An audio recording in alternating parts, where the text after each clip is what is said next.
please use caution. Cold like 0 degrees. I'm out the cage, gotta let out the beast. Revolutionary, gotta let out the streets. Locked in a cage, I'ma let out the sheets. We came for war, man, forget my peace. You take the west, I'll take on the east. I'ma put them in the cage, never let out the. I hear him chat to the noise, move too quick, can't stop for the talking. I hear him chat with the boys, not so tough, but man's keep walking, yeah. Just too sharp with the prize, right girls, better tell me I'm awesome, yeah. Hot like fire on the pan, if you wanna touch me, please use caution. Stop that, stop that, stop that. What are you smirking about? I caught myself worrying way too much about the positioning of my thermos bottle and whether or not my Greg Cote show decal would show on your air. I really shouldn't be, that worried about it. But, what can I tell you? Let's get a thermometer in here. Does he have a fever? Greg Cote felt self-aware about self-promotion. I did.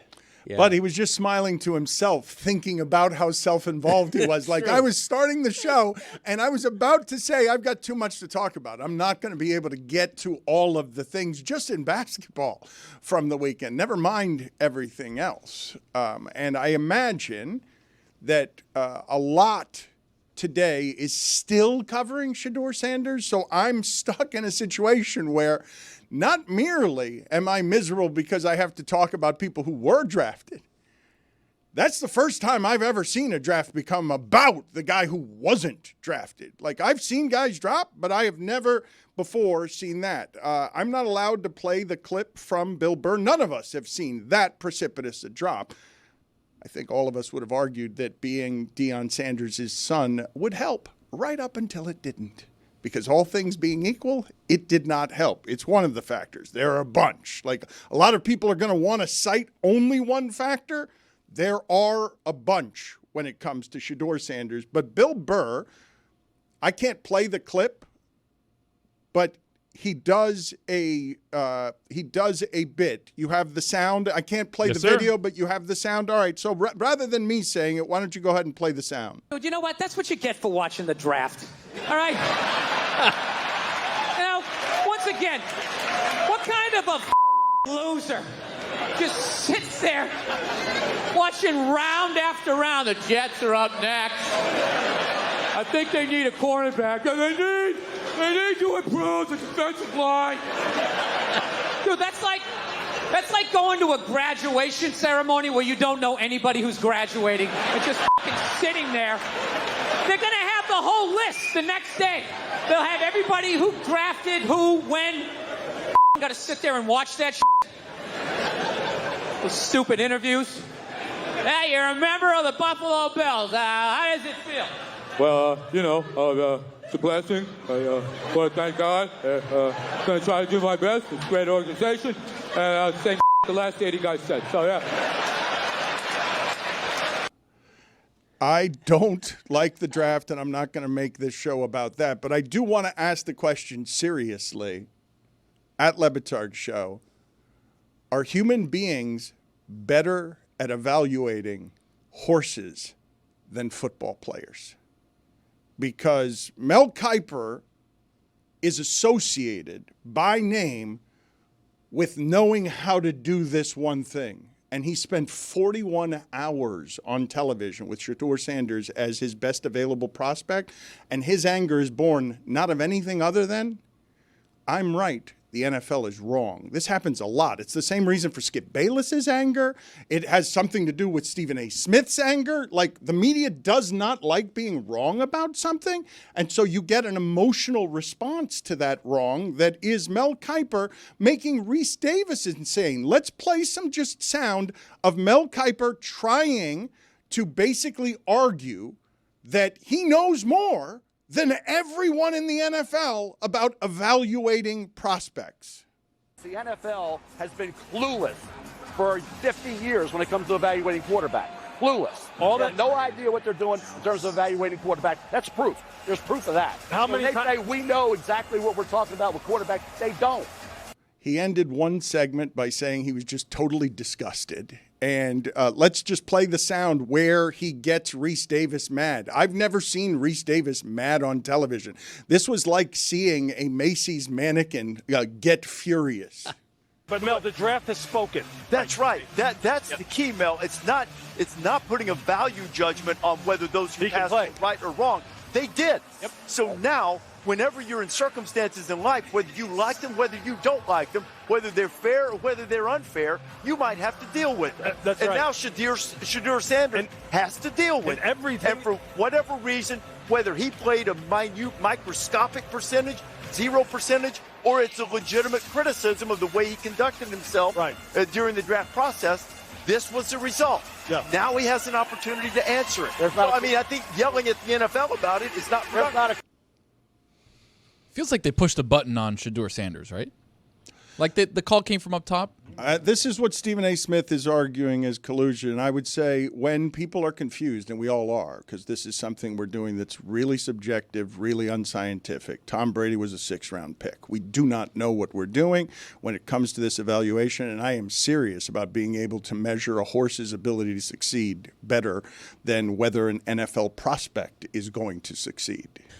Dan, do you remember my first ever hit on the Dan Le Batard Show? Yes. I thought it was about Goran Dragic. No. The first ever hit I had, I was driving from Bristol to Boston to go to a game, and there was a player for the Miami Heat who had taken the world by storm. His name was Hassan Whiteside. And Dan Le Batard said, get this, and Sedano says this guy knows basketball. So let's get Sedano's guy on the line. So he calls up. I'm Sedano's guy, and he said, how's this possible? How are all these people evaluating players for a living, and how did they all miss him? How was he in Lebanon in the YMCA? How, Amin? And I said, Dan, the kid was an ass. And you were like, what? Well, I didn't say ass. I said jackhole because we were on ESPN radio. So then I explained. I said, the talent is undeniable, but I told the story from pre-draft where there was a coach that asked them, what do you need to do to get better at the next level? And Hassan Whiteside said nothing. He didn't say anything. He said the answer, nothing.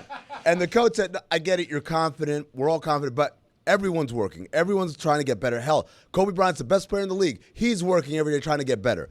What do you need to get better at? And Hassan Whiteside said, nothing. Yeah. And so the coach loses his temper and says, oh, so you're just effing perfect, right? And Hassan Whiteside says, pretty much. Ladies and gentlemen, that's how you fall in a draft. If that, and I don't know what Shedeur Sanders did or didn't do in his pre-draft interviews, but when you look at the talent, you say, okay, he's got the talent, but then you counterbalance it with A, the record was all right, not great, not awful, but just all right, and then B, like you how you comport yourselves in these situations. They matter. And I would imagine in the NFL world, it matters even more because they really don't like eccentric personalities over there. And so I don't know what he did or said. Maybe it was mild. But I have an idea that when 30 teams pass over you once, or 32 teams pass over you once, twice, 3 times, 4 times, yeah, it must have been something that you said that was pretty egregious. No. It can be and things that you said, but Ryan Leaf was drafted very high, and everyone knew what the problems were, and then became addiction problems on top of that. If you have the talent, the arm talent, Jeff George was an asshole. Everybody knew Jeff George was an asshole. It doesn't matter if you actually have the arm talent. The thing that makes it really hard with Shedeur Sanders, a number of things make it hard. Took more sacks than any other college quarterback. Now, I happen to know that that's because his offensive line stunk, but I cannot untangle all of the do-si-doing and running around in circles that he tried to do, extending plays with slow throw times, and he's not Kyler Murray, and he's not Lamar Jackson. He's not that kind of athlete. So you have that over there. You also have what Amin is saying, which is you can't be that cocky if everyone who's interviewing you knows you're not that good. Like that, the coaches were not surprised by him dropping in that draft. But to me, the part that is most worth examining on what happened here is why the disconnect between how and why so many people in the media were telling us that this was going to be someone who was drafted second or third as a quarterback to falling into the 5th round. Why the disconnect between what the media was telling us and what actually happened that ended up with all of the experts being confused? Coaches were not surprised that he fell. Everyone was surprised that he fell that much. I mean, did you see? I mean, they're just reports and not confirmed, but how some of the meetings went, because like they were pretty comical. Like, and we don't know that this is real, but the reports were that he went in, he had headphones on, he had music playing the entire time. They were around his neck, so they weren't over his ears. He had an entourage come with him. They asked him things like, "Where do you see yourself in 5 years?" And he'd say things like, "I'm going to be the mayor." And then they would just kind of like, his entourage would laugh at him. Supposedly the one with the Giants went very poorly, even though Dable came out.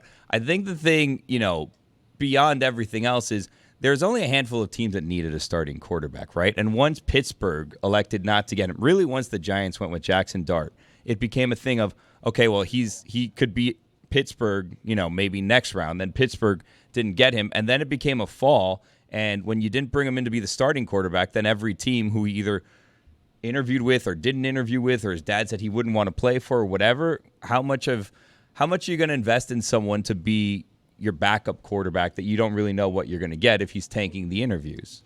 It wasn't just the physical limitations. It wasn't just the entourage. It was that if you draft Shedeur Sanders, you're drafting Dion and all that circus. The Hall of Famer, Dion? The Hall of Famer, the Hall of Famer who's better than any of your coaches at football. Yeah, but you're not drafting Dion to come coach your team or play for your team. You're drafting Dion in a LeVar Ball role. All right, be a leader. Be a tough leader. And can you handle Dion or not? Like, you can't handle a dad, coach? But, Dan, like, you're asking for, like, the Giants, for example, where Daboll is about to lose his job, to gamble his future career on Shedeur Sanders. And if they butted heads in the interview, why would he do that? And then, this is true in every sport. We'll put up with as much as your talent dictates. Yeah. He's good. Is he great? That kind of story good? Bringing the headphones? That's my point. Like, there are guys like, yeah, he's a hell of a player. But it's like, if you come in acting like that, you better be the LeBron James of this. And I think he's not the LeBron James of college football last year. He wasn't. So it has to be commiserate on some level, and especially in that sport and especially at that position where they're like, this person's supposed to be a leader. Even if he is great, like, how can I have a leader who comes and makes a mockery of things? Again, that's allegedly, because we don't really know what happened. The funny thing, Billy, of all the stories I heard, the Daboll one is the one that sounds the realest. All the other ones sound like they're just trumped up kind of. I mean, it's all speculation, right? Because none of the teams are going to confirm any of this, because what's the point of it when you're going through a draft and they'll do it anonymously. Well, but even that, there's no point. Every team but one didn't take him, right? And he ended up landing in a pretty good spot for him. It's a team that some people speculated he was going to be at anyways, and him falling to the 5th round. That's not a good spot for him. That is a good spot for him. No, it's a terrible spot for him. Okay. It's a quarterback room that's got 4 other quarterbacks Yeah, that he can beat out for a starting job, Dan. Deshaun Watson is not going to be there. Joe Flacco is injured every time. There's 2 rookie quarterbacks. He could win a starting job. He could get significant playing time The reason it's not a good spot is because you heard his father say, if he goes to Cleveland, we're going to Eli the situation. It's not where we want to be. Okay, but his father, it was proven, didn't have that power. I'm just telling you that it's not a good spot when that's how they're viewing it. I mean, that quote is old too. That wasn't like from yesterday or over the weekend. So I mean, and you guys are going to have some trouble naming Brown skill position players that aren't Chubb, who's broken, or Njoku, who is shirtless. Like you guys are gonna have some trouble. You guys are making the reason that this is a bad spot for Shedeur to go in the 5th round beyond money is because you get so many fewer opportunities when the situation is like what you were saying with Daboll. People are not going to give the 5th round pick a whole lot of chances when they've invested a lot of money elsewhere. But he's not a typical 5th round pick. He's a 1st or 2nd round talent that fell to the 5th round that they were able to steal. Guys, we've gone about 15 minutes in the show. Can we talk about the phone call now? I've been waiting. We're doing all this serious draft talk like Bill Burr was talking about. But no, man, I want to talk about the prank call. I don't even want to talk about how stupid and how insensitive it was. I want to talk about how the person making the call is the son of an NFL coach. Yeah. How in the hell? and not like a 8-year-old. 21. Put it on the poll, Juju, at Le Batard Show. If your name is Jax, are you more likely to get into trouble like this? Because his name is Jax. He is the son of Jeff Ulbrich, the Atlanta defensive coordinator. And apparently this wasn't the only time they did this. I don't know what was dumber, the prank or showing everybody that you were the one responsible for the prank. But if you're going to do the prank, you don't want to do it quietly. You want to get credit for the prank if you're a teenager. Back in the day, you used to do the prank call for you and your buddy. That was it. You would make the call, you put it on speaker, you'd laugh, haha, look what we did. All of a sudden, now people are doing it for the clout. I mean, I don't like that. Doing it for the clout. And guess what? 298 million, 300 million Americans could do it for the clout, and it's fine. You know who can't do it? Someone whose dad works in the NFL. You dumb little. How much trouble is Jax in with his dad today? He's out of the will. Oh, yeah. He should be fired from the family. Seriously. I mean, what he did was literally inexcusable, and there's going to be repercussions there. I don't know what they'll be, but I wouldn't be surprised if the Falcons got fined by the league or something, because this is a serious thing. Am I making too much of a leap to say it's not just like, hey, man, your dad works in the NFL. That's a bad look on him. It's, where'd you get that phone number from? Well, I mean, He said an open iPad. When he walked into a room, he saw the open iPad, and then magically Shedeur's number was in there. So, in that sense, you want to talk about someone getting in trouble. Man, I could tell you stories about the Miami Heat being upset about video coordinators for allowing a playbook, an outdated playbook, to make it out the facility. Brother, you got your iPad just open and your kid went in there and made prank calls off of it? Like, that is next level deep. Jeff Ulbrich. All right, so you're blaming Jeff when you need to blame Jax, unless you're blaming Jeff for the. I'm blaming him for the open iPad. For the parenting, okay, parenting and an open. He also iPad. just got there because he was like the Jets' interim head coach. Like, this isn't a first-year mistake, Jeff. Come on. So Greg Cote is saying this is a bad, serious thing, and there need to be repercussions. And Amin is out here saying, "You dumb little." I am here to argue on behalf of the prank. I will preface this by saying, obviously cruel and obviously wrong to do. However, as a prank, it's a great prank.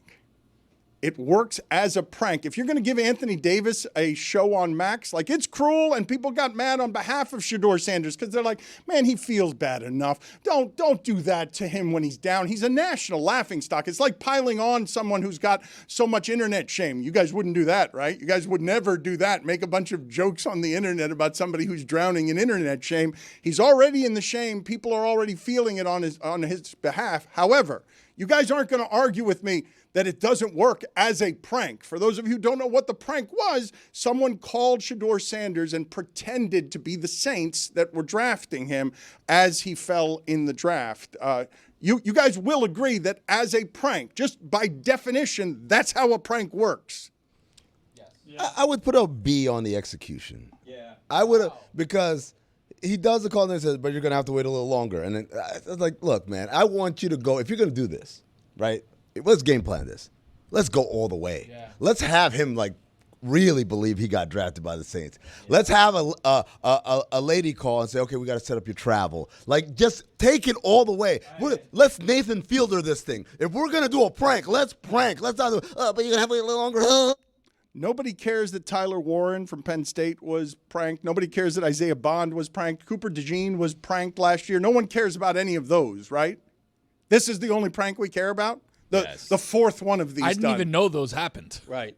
This is the one everybody cares about because he's piling on a guy who's going through the worst night of his life. In fairness, when they did it to him, they didn't know he would fall like 2 days and continue to plummet to the 5th round. It was, I think, a first-round prank, and it's like, all right, he's going to fall to like end of the first round, but we got him. But you know that video doing numbers, right? Oh my God. Videotaping, I don't understand the video. This isn't a crime, but I don't understand people videotaping felonious activities and putting it on the internet. It's the wildest self-snitching stuff that people do now. That's crazy. It's doing crazy numbers, Billy. That's why. Yeah, it's doing crazy numbers, but like, okay, let's just play out how the NFL works, right? So Jeff Ulbrich, he now works for the Falcons. He worked for the Jets. He's like a career NFL coach, assistant coach. He'll go in, he'll be interim head coach, whatever, right? Name never mentioned on this show before today. That's not true. He was the interim head coach. Yeah, he was the Jets interim head coach last year when they fired Robert Saleh. I don't believe that. We talked about how sexy he was with his beard last year. There you go. He's a good-looking guy. Now you know it's true. Yeah. That was on God Bless Football. No, his name has never appeared on this show. I'm not sure. Anyways, the point is, Jack's his son.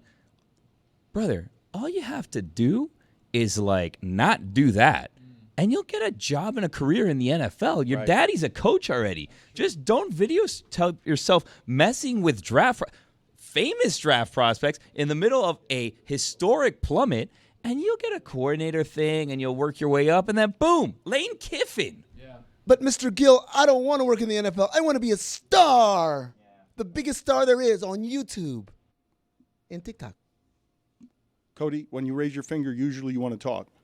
I do. I can't honor this as a great prank until I hear it, because the idea of a 21-year-old imitating Mickey Loomis, who's like my age, it just doesn't. It can't be a good imitation. Do you guys do old man voice? Can any of you do old man voice? Work on it in quiet and see if you can come up with an old man voice as people who are not old people. And in the interim, allow me to play just Bill Tobin many years ago speaking about Mel Kiper Jr. because I will. I think people know this, Greg. You know this. Whether it's Joel Bucksbaum a million years ago, who was making a living and an identity around I'm good at analyzing whether young people will become professional prospects. That career and that group of people, an unusual group of people. It's not just because Mel Kiper eats pumpkin pie every day, or he should be jailed for how he eats pizza, which is to scrape all of the cheese off of the pizza. Oh, that's great. I've done that. What do you mean that's great? It's really good. Oh, yeah. It's great. Put it on the poll at Le Batard Show. Do you trust anyone who scrapes all of the cheese off of their pizza? My dad does that, but it's more because he wants to do like a low carb thing. I'm like, buddy, if you want to do a low carb, I think Dan, you've kind of get rid of the too. crust, not the cheese. Your dad doesn't know what carbs are. He just grabs like the pizza and the pepperoni and the cheese off the top and then eats it. I'm like, bro, you just wasted an entire slice. Those things don't have the carbs. The carbs are in the crust and the bread. That kind of thing. If it's a good pizza, the cheese just falls off. You don't need to take it off. It just falls right off the pie. Let's listen to Bill Tobin here just tell you many, many years ago what he thought as an NFL executive of Mel Kiper Jr. and his draft ilk. One question, Bill. A lot of criticism about not taking a quarterback here. Your response? Well, you know, we got a guy up there. Who in the hell is Mel Kiper, in a way? I mean, here's a guy that criticizes everybody, whoever they take. He's got the answers to who you should take and who you shouldn't take. In my knowledge of him, he's never ever put on a jockstrap. He's never been a coach. He's never been a scout. He's never been an administrator. And all of a sudden, he's an expert. He's in our papers 2 days ago telling us who we have to take. We don't have to take anybody that Mel Kiper says we have to take. Mel Kiper has no more credentials to do what he's doing than my neighbor, and my neighbor's a postman, and he doesn't even have season tickets to the NFL. Yeah. Everybody had an opinion on this. Donald Trump, who will have an opinion whenever there are people gathered having opinions, wandered in and called all NFL owners stupid. That put people in a corner, right? Where Trump is like, you guys got to draft Shedeur, and it's like, oh, wait. What do we want now? Emmanuel Acho said that he should go back to college, not really understanding the way the rules work, saying that $6.5 million is what he could get in NIL money at Colorado, whereas the rookie wage scale is gonna hurt. It's going to be a few $100,000. Well, Trump is still angry at the NFL. Remember that he sued them. He won, but the NFL paid him $1 in that settlement. Really? I don't think it's inconceivable that he goes back to Colorado. I know it's against NCAA I'm pretty rules. sure it's completely inconceivable. I know that it's against NCAA rules, but everything is changing in the NCAA and college football. There's got to be some sort of a path for him to get back to college, and that's why it's being reported, is speculated on by several people, not just him. But it's not allowed. Billy, usually when you raise your finger, you want to talk. Yeah, no, I'm confirming that we're talking about Shedeur Sanders because I was so thrown off by this idea. Do you think Shedeur Sanders would want to sign up for that draft night again? Like, because, again, he landed in a spot where he could end up starting. Billy continues to say that a Cleveland Browns job is a good job. They drafted a tight end and 2 running backs. They have Jerry Jeudy. Like, this is a good spot for him. He could start here.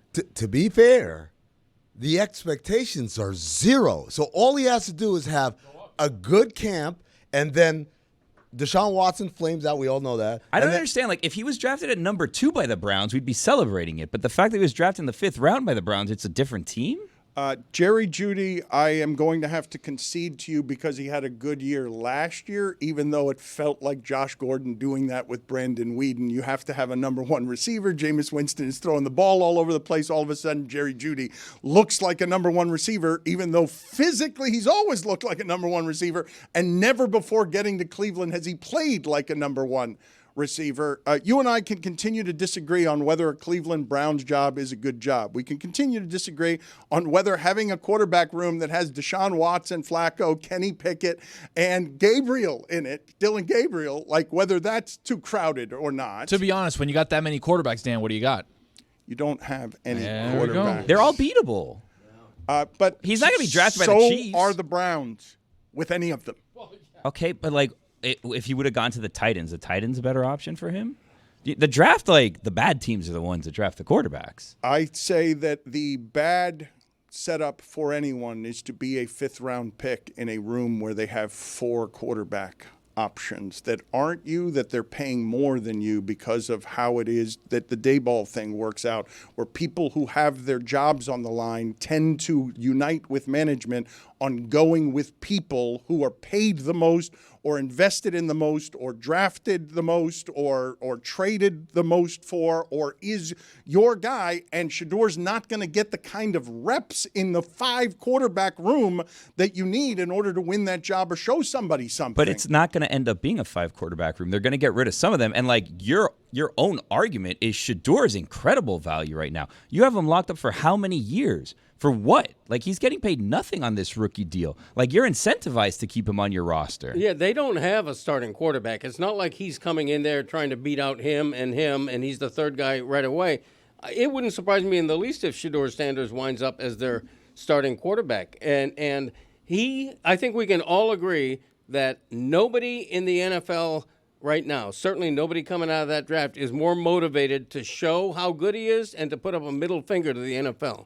Let me go over a couple of things here before we move on to other things, because, his pro day did have the showcase of Showtime on it. There were cookies with Deion's logo, a lot of legendary on it, a lot of the word legendary everywhere. And this kind of stuff was planned by Deion's event planner. And then you have this video of Cam Ward and Shedeur Sanders interacting and people showing you that they have their biases when it comes to arrogance. They're saying this right here is why Cam Ward goes number 1 and how it is that Shedeur Sanders ends up falling.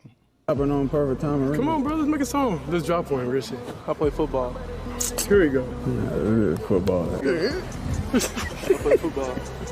You ain't got no hobbies outside of that? I play football.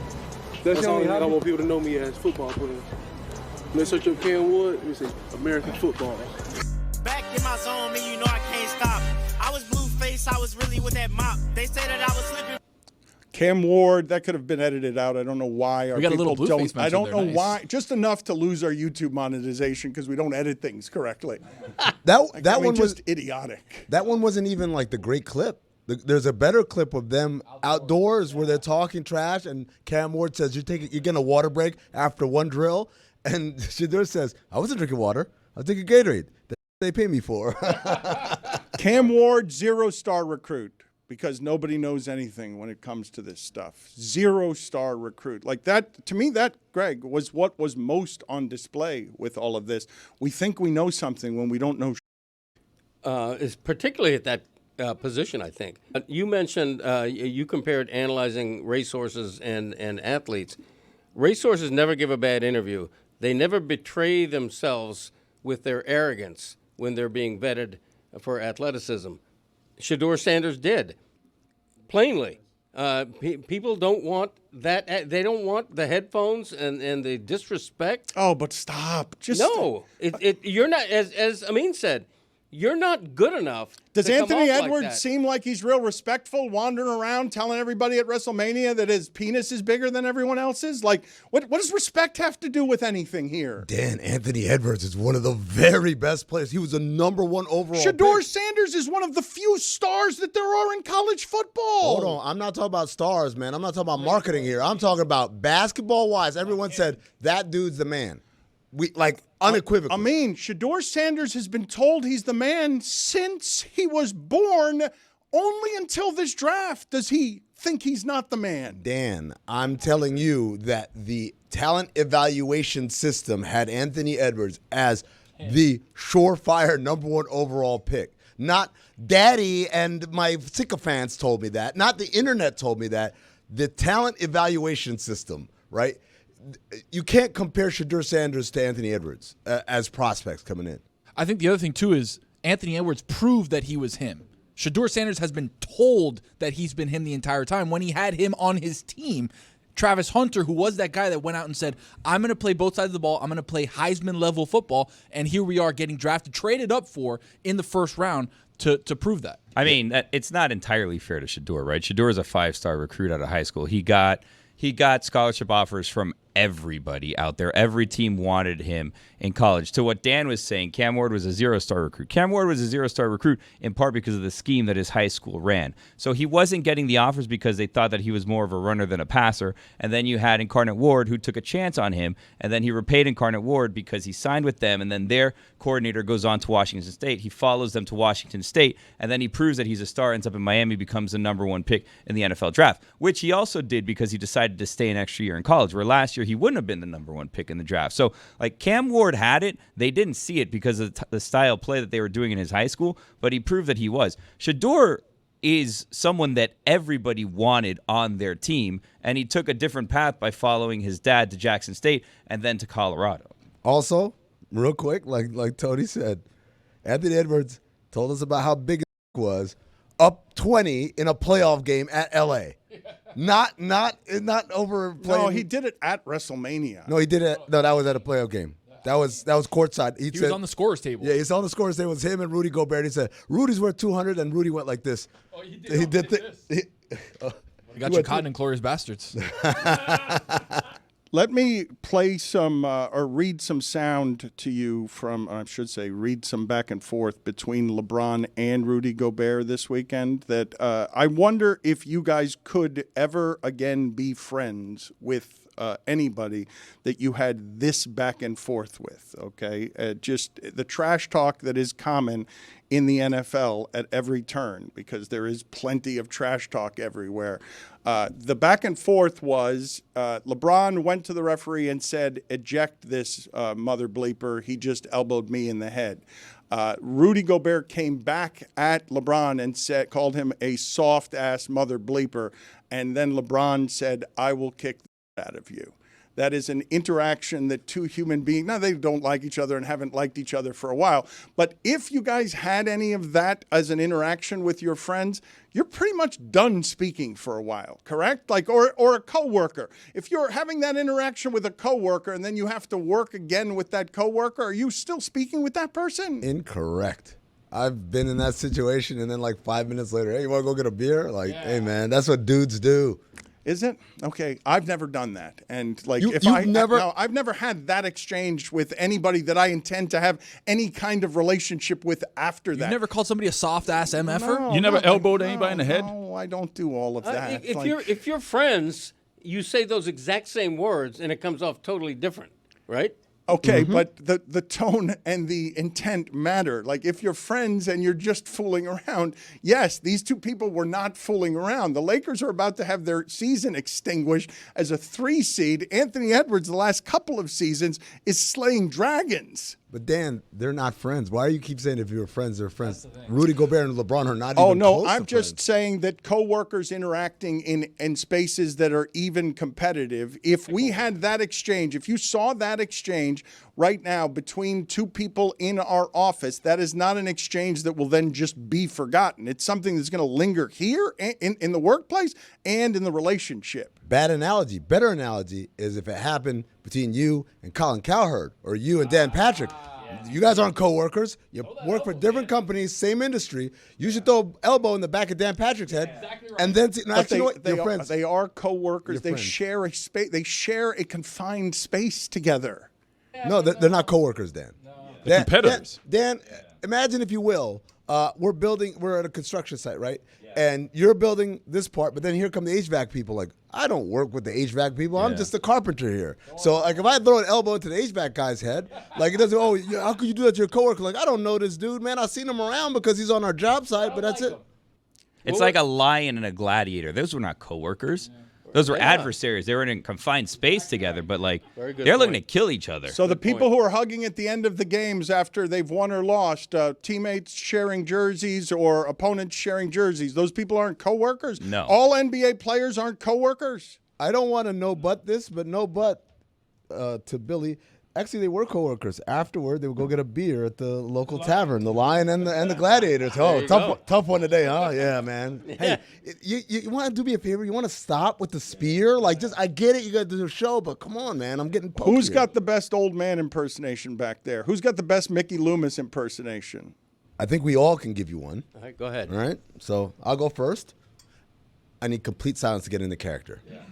Please do not interrupt. Close your eyes, because this is a prank call. You can't see me, right? This is Mickey Loomis here, the GM of the New Orleans Saints. How you doing? That kind of thing. I mean, that just sounds like you. Let me give it another crack at it. Hold on. It doesn't work. Hold on. Let me give it another crack at it. Just go to commercial. Just go to commercial. We're gonna take you with our next pick right here, just man. Shut his microphone off. Gotta want to earn. Gotta want to learn. Just shut his microphone off. This episode of the Dan Le Batard Show with Stugotz is presented by DraftKings. DraftKings, the crown is yours.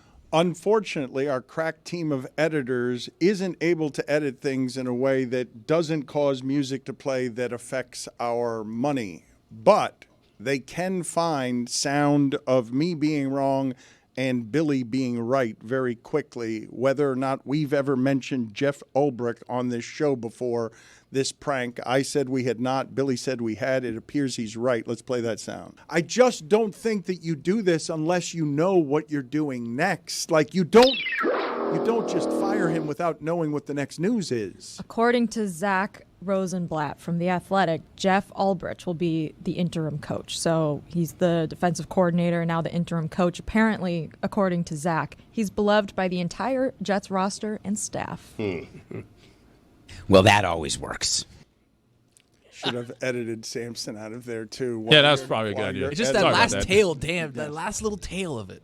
He's the justice correspondent for The Nation. He's a New York Times bestselling author. His latest book, Bad Law, 10 Popular Laws That Are Ruining America, is available now. But we're here to talk to him about football, not politics. Elie Mystal is with us. And I want to ask you, among other things, whether you want to answer this as a Giants fan or as a black man. So I haven't even asked the question yet. Shedeur Sanders falling in the draft. Go ahead and answer that however you want. Giants fan or black man?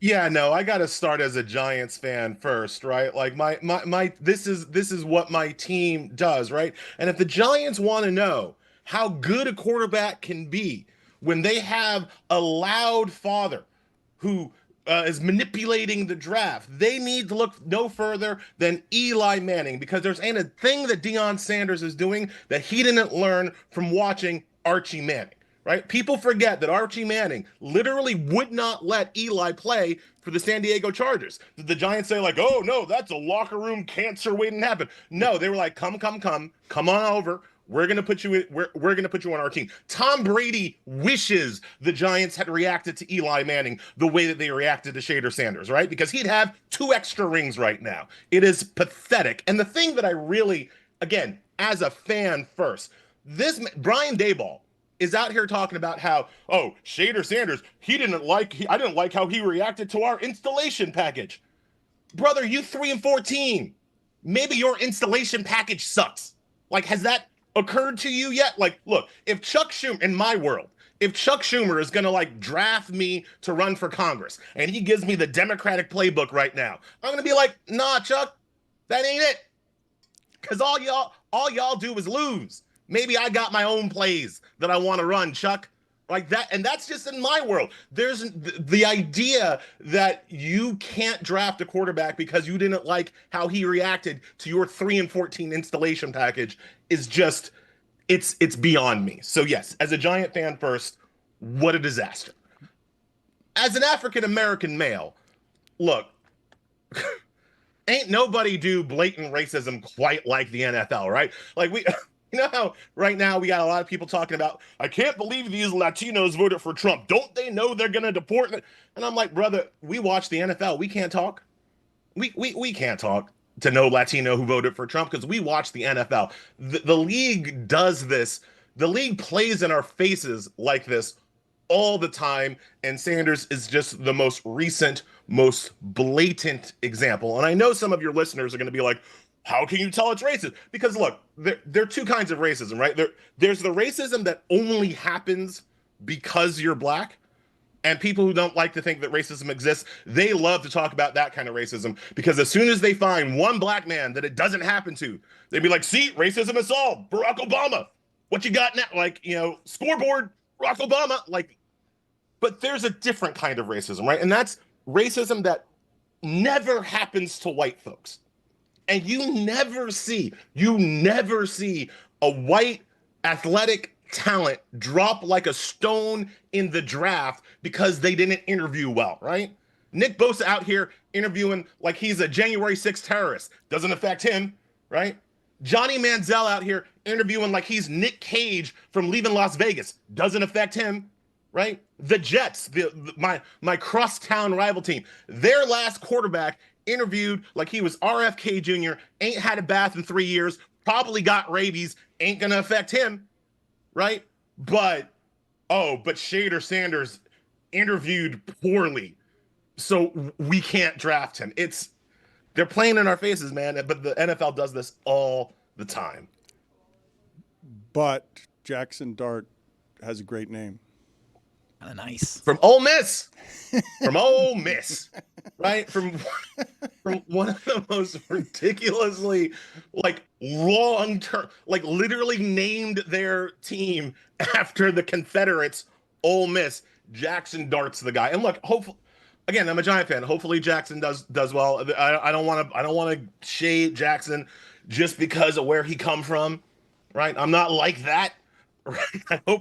I hope Jackson does well, but the idea that you can't draft Shedeur Sanders because he interviewed poorly or because you didn't like how he reacted to your installation package, that is just beyond ridiculous. And there are going to be people who believe it. There are going to be people who buy that rhetoric. I mean, I'm going to show my age a bit, but you remember, I know I'm very old, so I'm going to embarrass myself. But do you remember like the Wonderlic test? Yeah. And you remember the year that like Steve McNair dropped in the draft because apparently he did poorly on the Wonderlic test. Like when they want to come at you and you're black, they're gonna pull some things out of thin air to kind of Steve McNair. Deion Sanders, right? Like let's be clear here. This is not a LeVar Ball situation. This is not a situation where you have an American businessman who's carpetbagging the league. Deion Sanders is in the Hall of Goddamn Fame. He is in the Hall of Fame for their clique. He is a coach. He is a really good coach. And you're telling me that his kid can't read a playbook? Can't learn how to prepare for a game? Are you kidding me? I went to Harvard. My kid knows how to do homework. All right? Right? He knows how to read a book. All right? Like this is kind of basic. There is zero chance that Shedeur Sanders does not know how to prepare for an NFL game with that kind of upbringing. There's just zero chance. So again, so these ideas that he is somehow, again, just on the strength of his interviewing is not worthy of being drafted on the first 2 days of the draft. That is incredible on its face, and yet that's the game they're playing. And that's where I'm saying it's racist. That's where I'm saying, like, this doesn't happen to white folks, right? Baker Mayfield can go on the sidelines, with his hand in his crotch for the entire fourth quarter. Ain't nobody gonna say anything. But when it happens to a black guy, now we have all the... Dan, you would know better. Does Shedeur Sanders have a parking ticket? Does this kid has, as far as I know, absolutely no off-field issues, right? And we're talking about a league where some brothers got some off-field issues, right? This guy doesn't have, as far as I know, a substance abuse problem. There's no video of him hitting women. He wasn't at a Diddy party, as far as I can tell. This guy does not have off-field issues. So this is all about who he is and who his dad is, and somehow when he's black, having a famous dad and an outspoken dad doesn't hurt him at all. But when you're a Manning, I swear, if this man was named Seamus Manning instead of Shedeur Sanders, he'd have gone number 3 to the Giants. End of story. Let me ask you this, because I'm honestly not sure what the answer is. If the Giants had drafted Sanders with a 3rd overall pick, what would your reaction have been? I mean, I hold my breath. I'm like, okay, let's go. This should work. It should work. He should be good. I don't know. I can't evaluate quarterbacks. I'm not Mel Kiper, right? But based on the information that's been given to me, he should be good. The only good football-based answer that I've heard about why he might have fallen is the Travis Hunter corollary, right? It's the, was he very good, or was Hunter just an all-world talent that covered up some of the things that he didn't do well, right? And I don't know that. As a friend of mine made the argument, I was talking about Manziel earlier, that it might be a Manziel-Mike Evans situation where, when you look back on it, Mike Evans is the person that is making Johnny Football look so good at A&M. Maybe that's one of the things. And so again, I don't know if he's going to be good, but the idea that he's, again, cannot be drafted in the first 2 days based on what they're telling me, right? Because what you don't have is a bunch of football people telling you about football reasons for why they're falling in the draft. When Mel Kiper lost his ever-loving mind during the draft, which was, that was just popcorn. Like, I love the old school Mel, right? Yeah. When he's losing his mind to Louis Riddick during the draft, what is Riddick coming back from him with, right? Riddick's not coming back with him with like, well, he doesn't have the arm strength to make the down. He's not saying that at all. Riddick is saying that what he's hearing is that it's all these personnel issues, these personality issues, these interview issues, right? So even the NFL is not giving you football reasons for why this man fell. There are some football reasons. He took a lot of sacks. His arm strength is down. Coaches aren't surprised by that. I should let you know, and this has happened to me because sometimes I read before pronouncing things publicly. I have said the word panache to describe someone like Deion Sanders instead of panache. So I will let you know it's Shedeur, not Shedeur. I will just let you know. What did I say? I was saying Shedeur. Yeah, that's okay. It's just because people will nitpick about that. How do you counter the idea, as many people will say, well, people drop in the draft. This isn't racist. This doesn't have anything to do with racism. And you can't say that if his name was Manning, he would have been the 3rd pick in the draft, absolutely, instead of a 5th-round pick. That's you're being too much of an absolutist there about that. Well, of course. Look, I can't prove it, right? Because one of the things that racists are pretty good at doing is not admitting what they're doing while they're doing it, right? So you don't have Brian Daboll saying like, oh, I would have drafted him, but like, oh, too black for me. Like, he doesn't say that, right? And so without that kind of, let's say, self-incrimination, I can't prove it. What I can say is that you don't have a lot of situations where people who are thought to be 2nd or 3rd best quarterback in the draft go through to the 3rd day and have most of the concerns about them to be personality concerns. That just doesn't happen, right? No, there's never been a situation like this at all. This has never existed. But as with many things that happen, I find myself very often seeing racism in some places, but on this one, I think there are greater factors than that one. I think that can be one of the factors, but I think a lot of people are seizing on a factor as opposed to the fact that this one had a lot of factors. There were a lot of things that were confusing about this, including being able to untangle him from his offensive line and his wide receiver at Colorado, where they took a program that was the worst in the nation and made it matter. And all of us had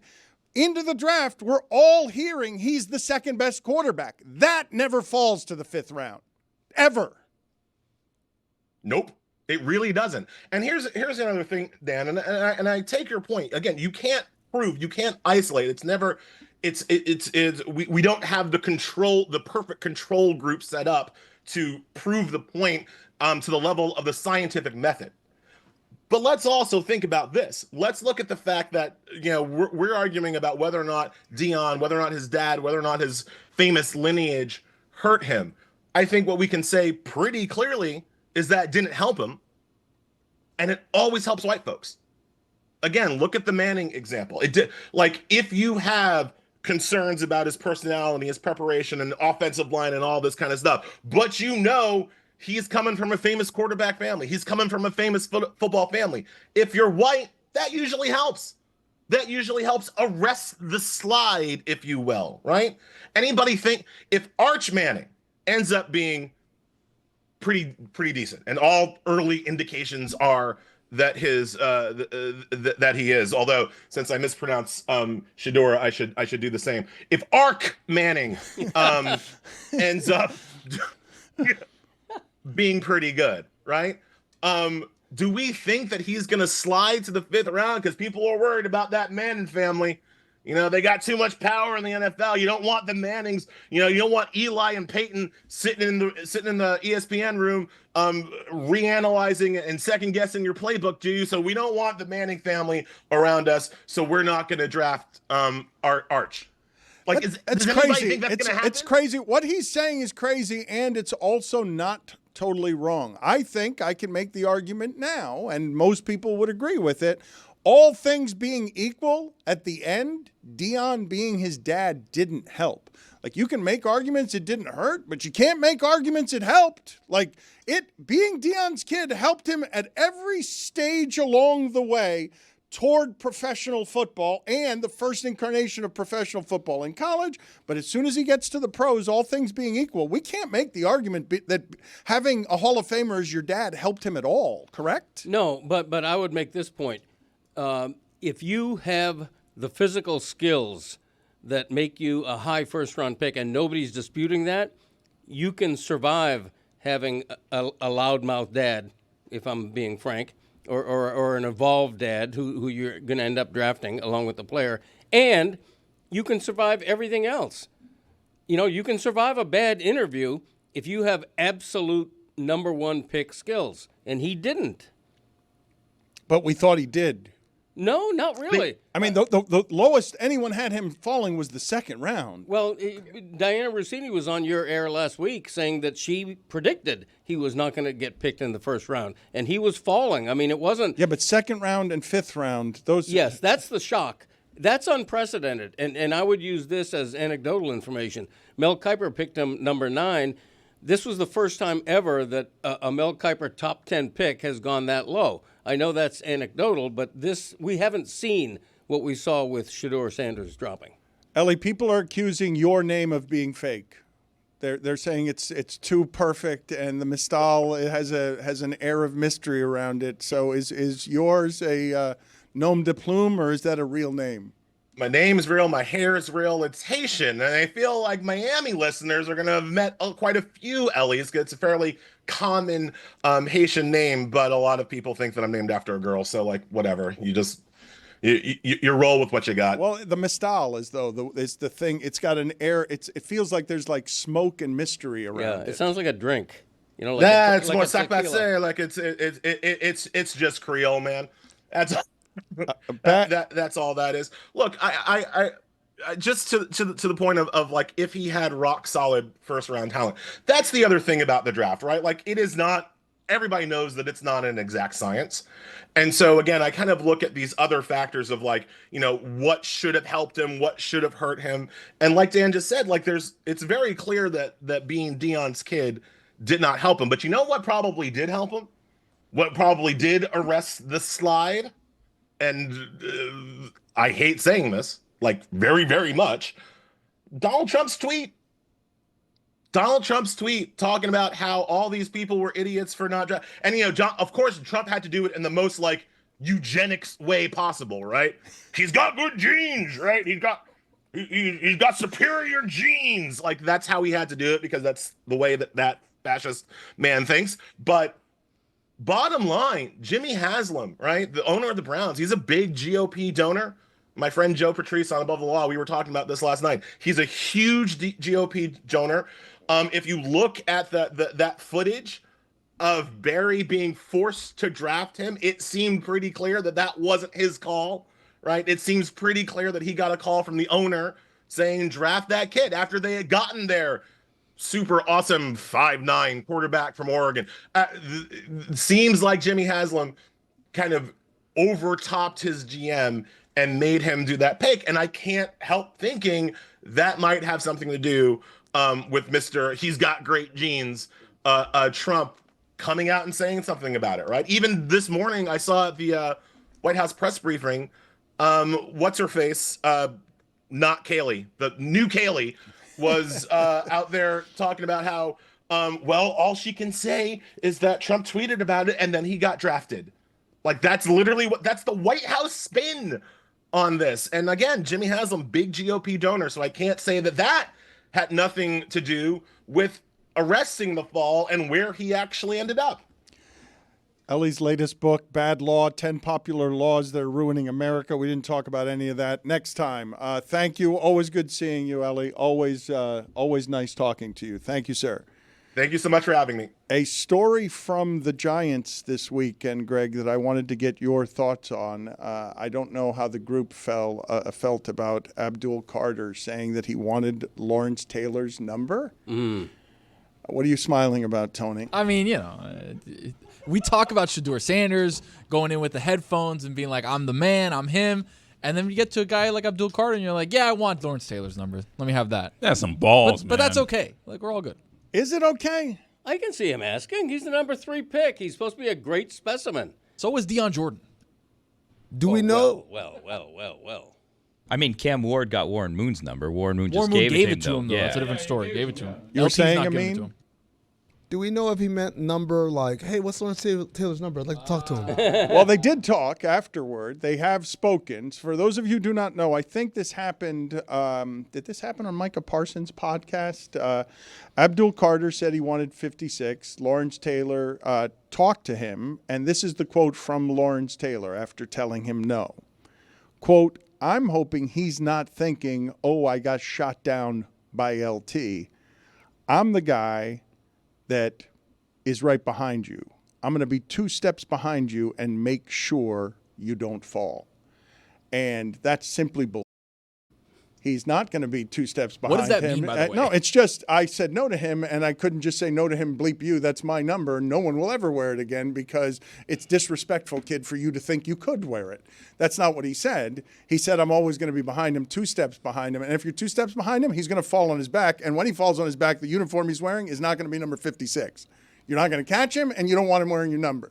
Exactly. 2 steps behind means when he falls, you can't catch him, but you can go like, oh, no. You can do the fake hustle of, Yes. almost. Right. That's the play right there. But he says, I'm hoping he's not thinking, oh, I got shot down by LT. He needs to be thinking that. That's exactly what happened. Motivation. That's the only reason you're not getting his number is because you got shot down by LT. Well, typically there's a money exchange here. Did Carter offer him money? No, it's only a money exchange. Usually it's only a money exchange if the player in the locker room already has the number. Usually it's not a retired number.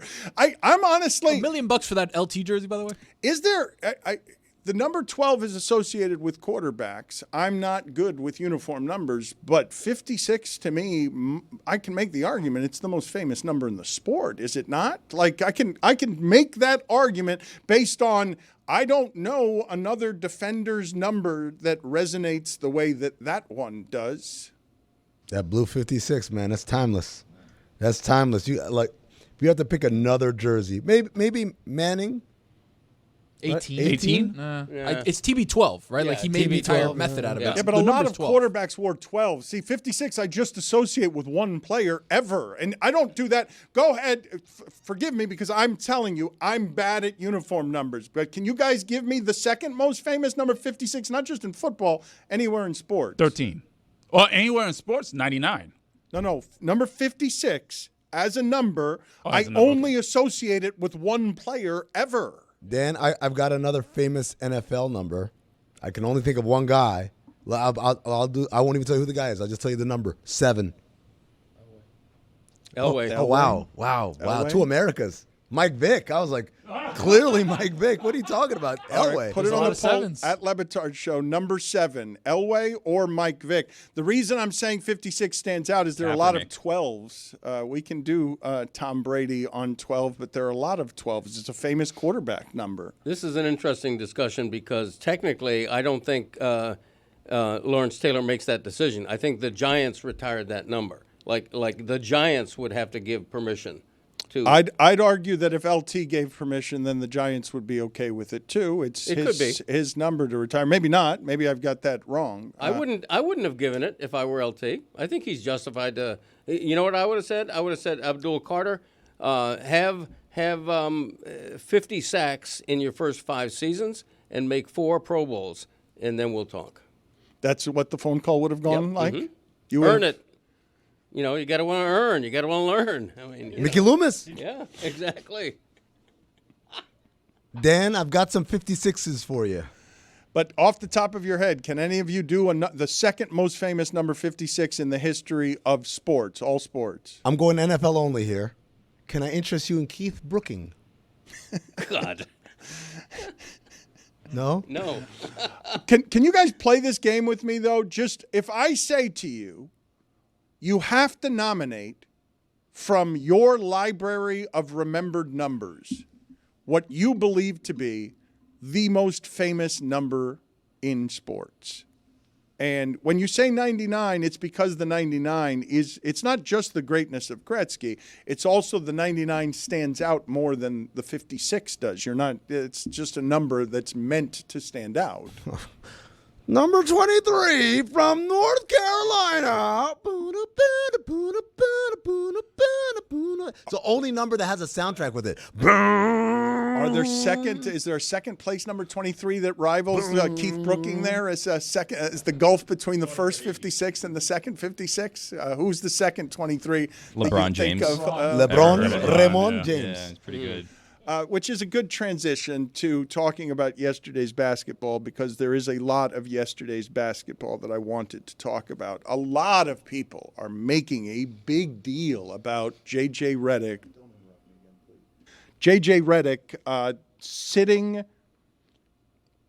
everybody on his bench and playing his starters the entire second half, which is not something that has happened since 2013. And a lot of people are pointing out there's a lot to talk about from yesterday's games. I don't know if you guys want to talk about the officiating. I don't know if you guys want to talk about the Lakers on the brink or not. But the part I thought was unfair, Amin, is so many people are talking about J.J. Redick playing only his starters the entire second half, as if the Lakers weren't up late, as if LeBron didn't block a shot with 90 seconds left that would indicate he doesn't seem terribly tired. LeBron didn't do anything in the fourth quarter, and it would make sense that the oldest player in the league would be tired, but they had the lead. And they had the lead. DiVincenzo was great at the rim, and then LeBron blocked him at the rim. So you tell me, I mean, how fair is the criticism that you're playing your starters in a way that we haven't seen in a playoff game in 10 years? First of all, it wasn't the starters because Jackson Hayes started, subbed out at the 4 minutes. After 4 minutes, and never came back in like Judy from Family Matters. Went upstairs, never came back downstairs. Right? It's absolutely a fair criticism to ask 5 guys to play 24 consecutive minutes, right, without any sort of a breather, without any sort of a break, and also one of them is 40 years old. It's unconscionable. It's okay to do to Julius Randle and Anthony Edwards? They're though? young. They're young. You can do it with them. You can't do it, especially with the lack of depth that the Lakers have. And that's part of the chess match. Sure, we'd all love to play with injuries off and fatigue off and just play my best 5 players and keep going like it's a video game. But that's not the job, right? Steve Kerr finds a way to play Guy Santos. Everyone, like, you've got to find your Guy Santos. Is like, this guy shouldn't play on paper. Yeah, I'm not going to trust him in a playoff game. But I've done enough throughout the year to develop him and to give him the confidence that when the time comes where I need to steal, I'm stealing minutes for Curry, for Jimmy Butler, whoever, right? It's the same thing here, perhaps even more so because LeBron is 40 years old. You've got to find minutes. And the thing that I didn't like, well, I mean, this is what he said, but JJ was asked about it. He said, well, I asked the guys at the start of the fourth how they felt, and they all said they felt good. So I had to trust them. And I'm like, of course they're going to say that. Who's going to raise their hands and say, Coach, I'm tired? No one's going to do that. So you have to be the bad guy and say, I got to steal it for you. I got to find – it's a lot of times what guys will do, end of the third, beginning of the fourth, and then we get like that quarter break in there. We extend that rest. But you went full 12 in the third and full 12 in the fourth. Of course it's going to happen that way. And if you look at the series, the Wolves have outscored the Lakers in the fourth quarter by a lot, and a lot of that has to do because the Lakers are running out of gas, which, by the way, I said when the Luka Doncic trade happened, I said, this is an awesome trade. LA, congratulations. This year, just use it as a kind of like playing around thing. Next year, you guys are going to be awesome when you can fix this team around him and fit his skills. And everyone's like, oh, no, the Lakers are going to go out right now. I'm like, what are you talking about? They have no bigs. They have zero depth. You think you could just waltz? I get it. Luka's great. LeBron's great. You think you could just waltz out there in a playoff scenario and their greatness is just going to erase every other advantage? But here we are. They played Friday night.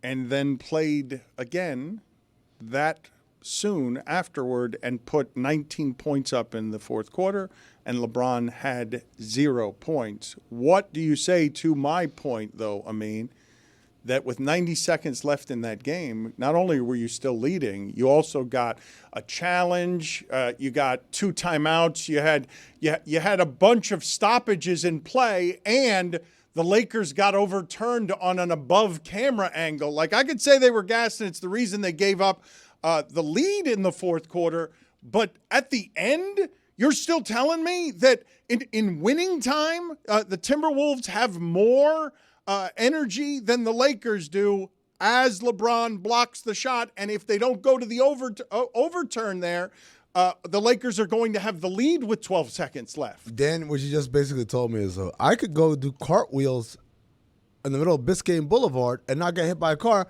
Ipso facto, I'm awesome at doing cartwheels across Biscayne Boulevard.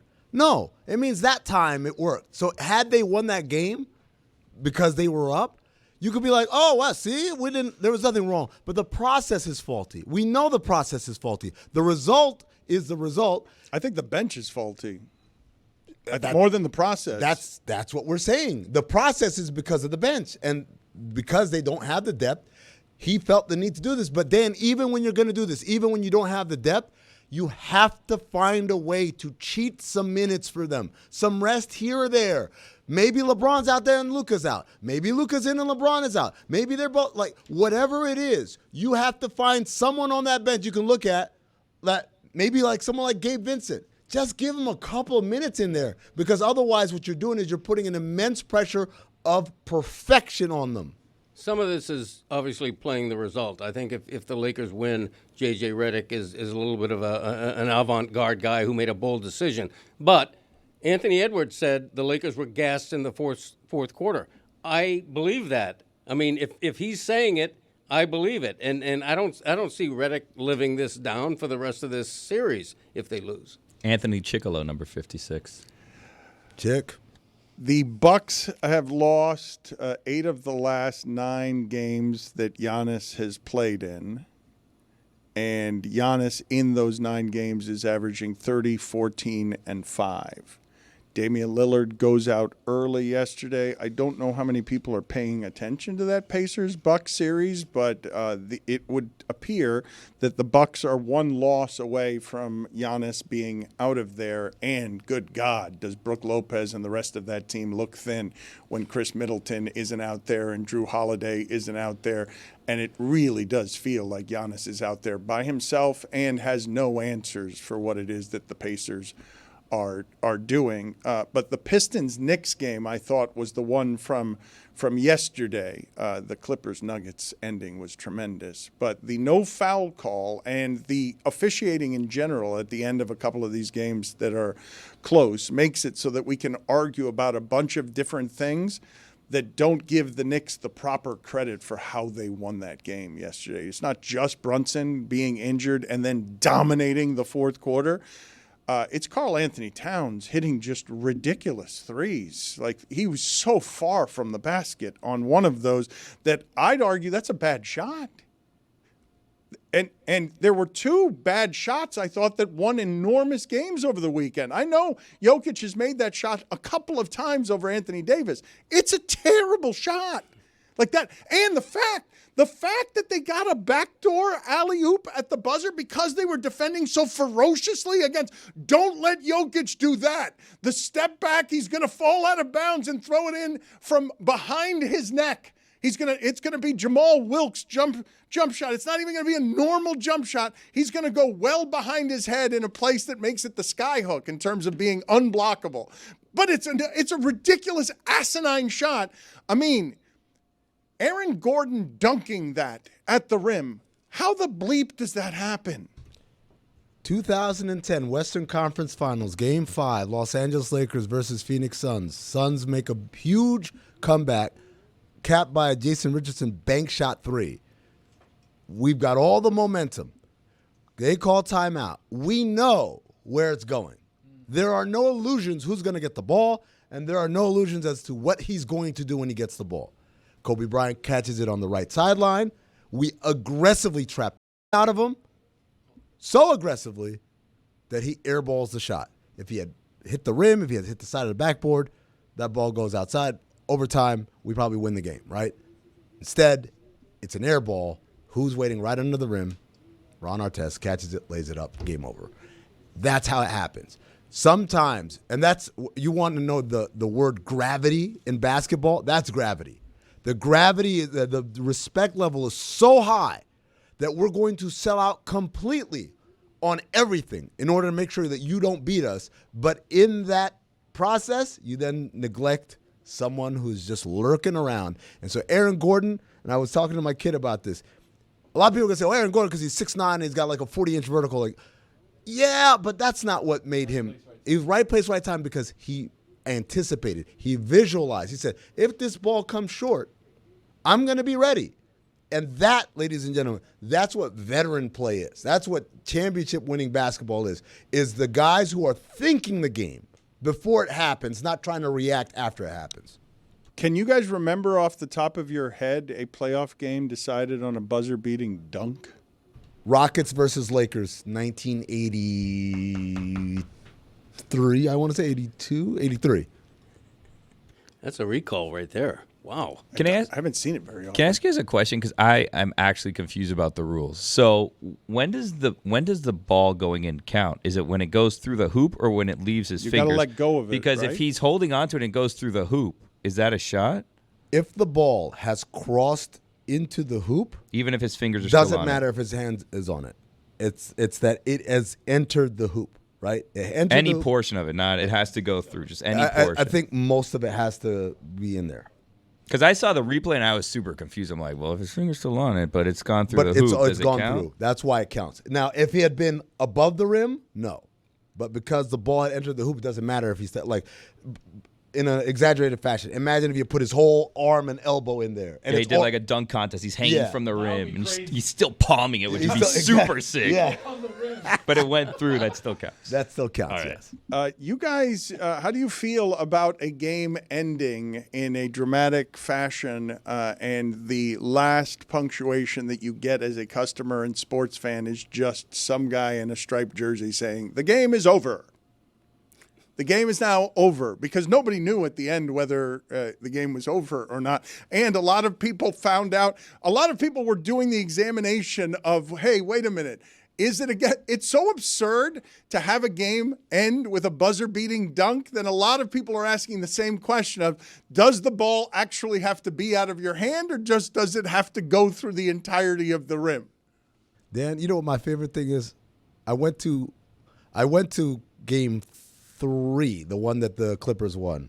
And that building is so phenomenal as far as the atmosphere. I've been there earlier this year, and I was like, this is terrible. Like, it's a beautiful building, but the crowd wasn't anywhere near good.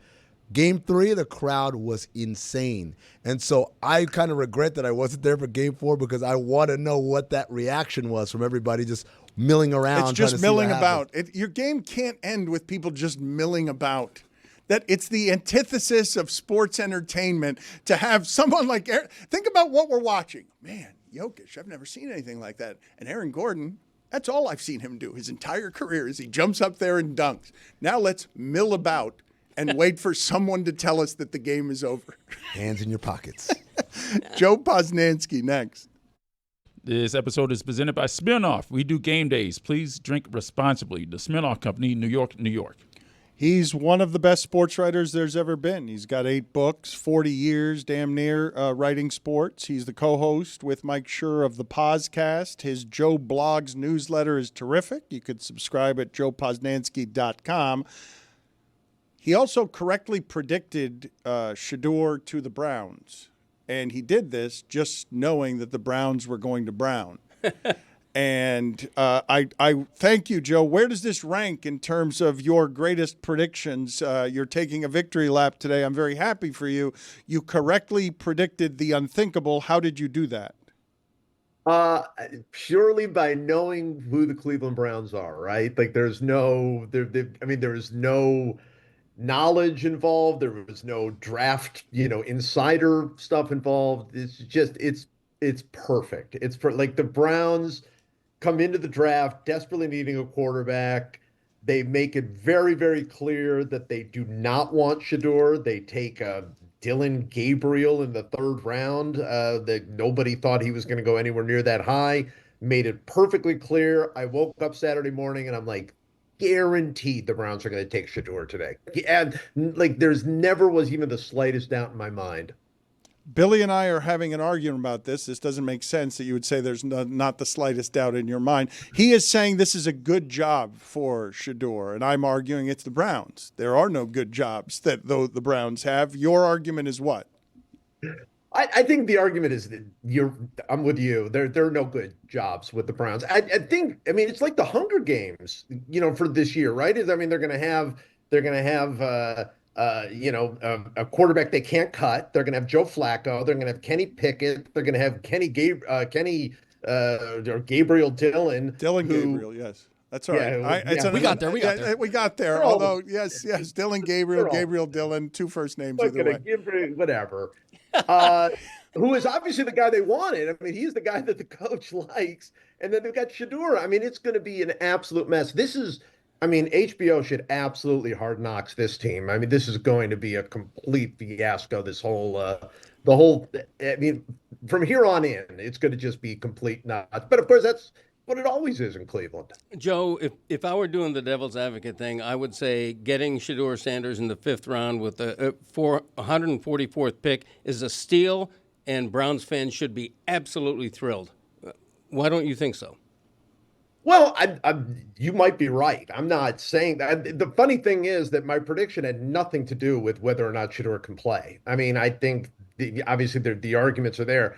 It's just perfect Browns, right? Like the Browns could have taken him in the 3rd round. That would have been just as much of a steal because from what everything was going in, they wouldn't have had to trade up. They traded 2 picks up to get him.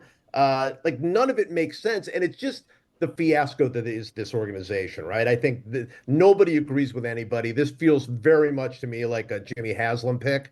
I'm sure he saw, President Trump's tweet. I'm sure he just freaked out, said we got to get him now, and doesn't let the organization run the way they want to run. So it could end up being absolutely the right choice. I mean, I don't have any idea if he's even going to make the team, right? Because I mean, they've got 5 quarterbacks now and one they cannot cut. So I don't know exactly how that's going to work, but here's the thing: if it works out, it only works out by luck, because if they really thought Shedeur Sanders could play, they would have taken him before Saturday. Joe, are you someone that just assumes that like your team is going to ruin any chance for a star? Because like I'm like that with my teams also. I have the Dolphins, I have the Marlins, I have a number of teams that I know. You know what? Like Aaron Judge would not have been Aaron Judge if he was on the Marlins. You could name anyone. They would not have turned out who they are on the Dolphins. Because if you look at it, Shedeur, if the Browns take him at number 2, people are excited. The fact that he falls to the 5th round and now you have all these quarterbacks that you have to compete against, it's like, okay, well, now what do we do, right? But he's probably the most, if not the second most talented one on the roster that's actually going to play. Because Deshaun Watson is never going to play again, the way that they've spoken about Deshaun Watson. So he's on the roster, but he's not going to play. So Shedeur has a shot. He has Kevin Stefanski. You drafted 2 running backs, a tight end. You also got him basically on a Brock Purdy deal for this. So for someone that people thought could be the second pick in the draft. So it's there, but the reason it wouldn't work is just because it's the Browns, right? 100% right. No, that couldn't be more right. I mean, yeah, if at the end of the day it works out, if Shedeur can really play, if he obviously beats out the guy that the coaches obviously wanted more than him, if he can play and lead this team, yeah, they're going to look back and say, yeah, the whole thing was completely planned. But as a fan, it's not going to work out. It never does. At no point has anything worked out for the Browns, and in my entire life, and certainly not since they came back. And so I think, yes, I have played this game. I'm sure you have too. I mean, every fan does. What happens if the Browns take Tom Brady, right? Tom Brady is working as a in some at like a Starbucks or something. Like nothing good would ever happen. Put it on the poll, please, Juju, at Le Batard Show. If the Browns had drafted Tom Brady, would he have immediately gone to work at Starbucks? It would have been a Browns-Dolphins thing where he's good somewhere else. Like, you draft Shedeur Sanders, he's there, you cut him, then he goes to, like, Green Bay or something, and then he's just great over there. Yeah. I want to read to you guys what it is that Joe Posnanski wrote here, because this is an unusual thing to get right when nobody else had this right, okay? It's an exacto. How many exactos did you have, by the way? I had 9. Is that good? Is that good? That's good. Good job, Greg. But Kuiper had 12. Okay, Damn so him. Kuiper beat you? Yeah. Edged me. Hey, yo. Instead of reading this, I'm just going to ask you: do you have this defeatist attitude about anything else in your life? Do the Browns do something to you that nothing else in any walk of life create? Because you're an optimistic person. Yeah. No, we've known each other for a long time. I am an optimistic person about every single thing except for the Cleveland Browns. I mean, really, Cleveland sports in general has done this to me, but the Browns particularly and specifically, I always believe that whatever is the worst case scenario, that's what's going to happen with the Browns. And it didn't have to be that way, but when I was very young, the Browns proved that was the future when Brian Sipe threw the interception against the Raiders when I was 13 years old. And that's it. And it's been that way ever since. So, yeah, my full defeatist attitude comes out every time with the Browns. Well, let me read now from this. When the Browns take a quarterback nobody had going in the 3rd round over Shedeur Sanders, they are emphatically saying, we don't want Shedeur Sanders. And that's why I'm convinced they will take him today. It's the perfect Brown setup. As Bill James wrote me this morning, look at me,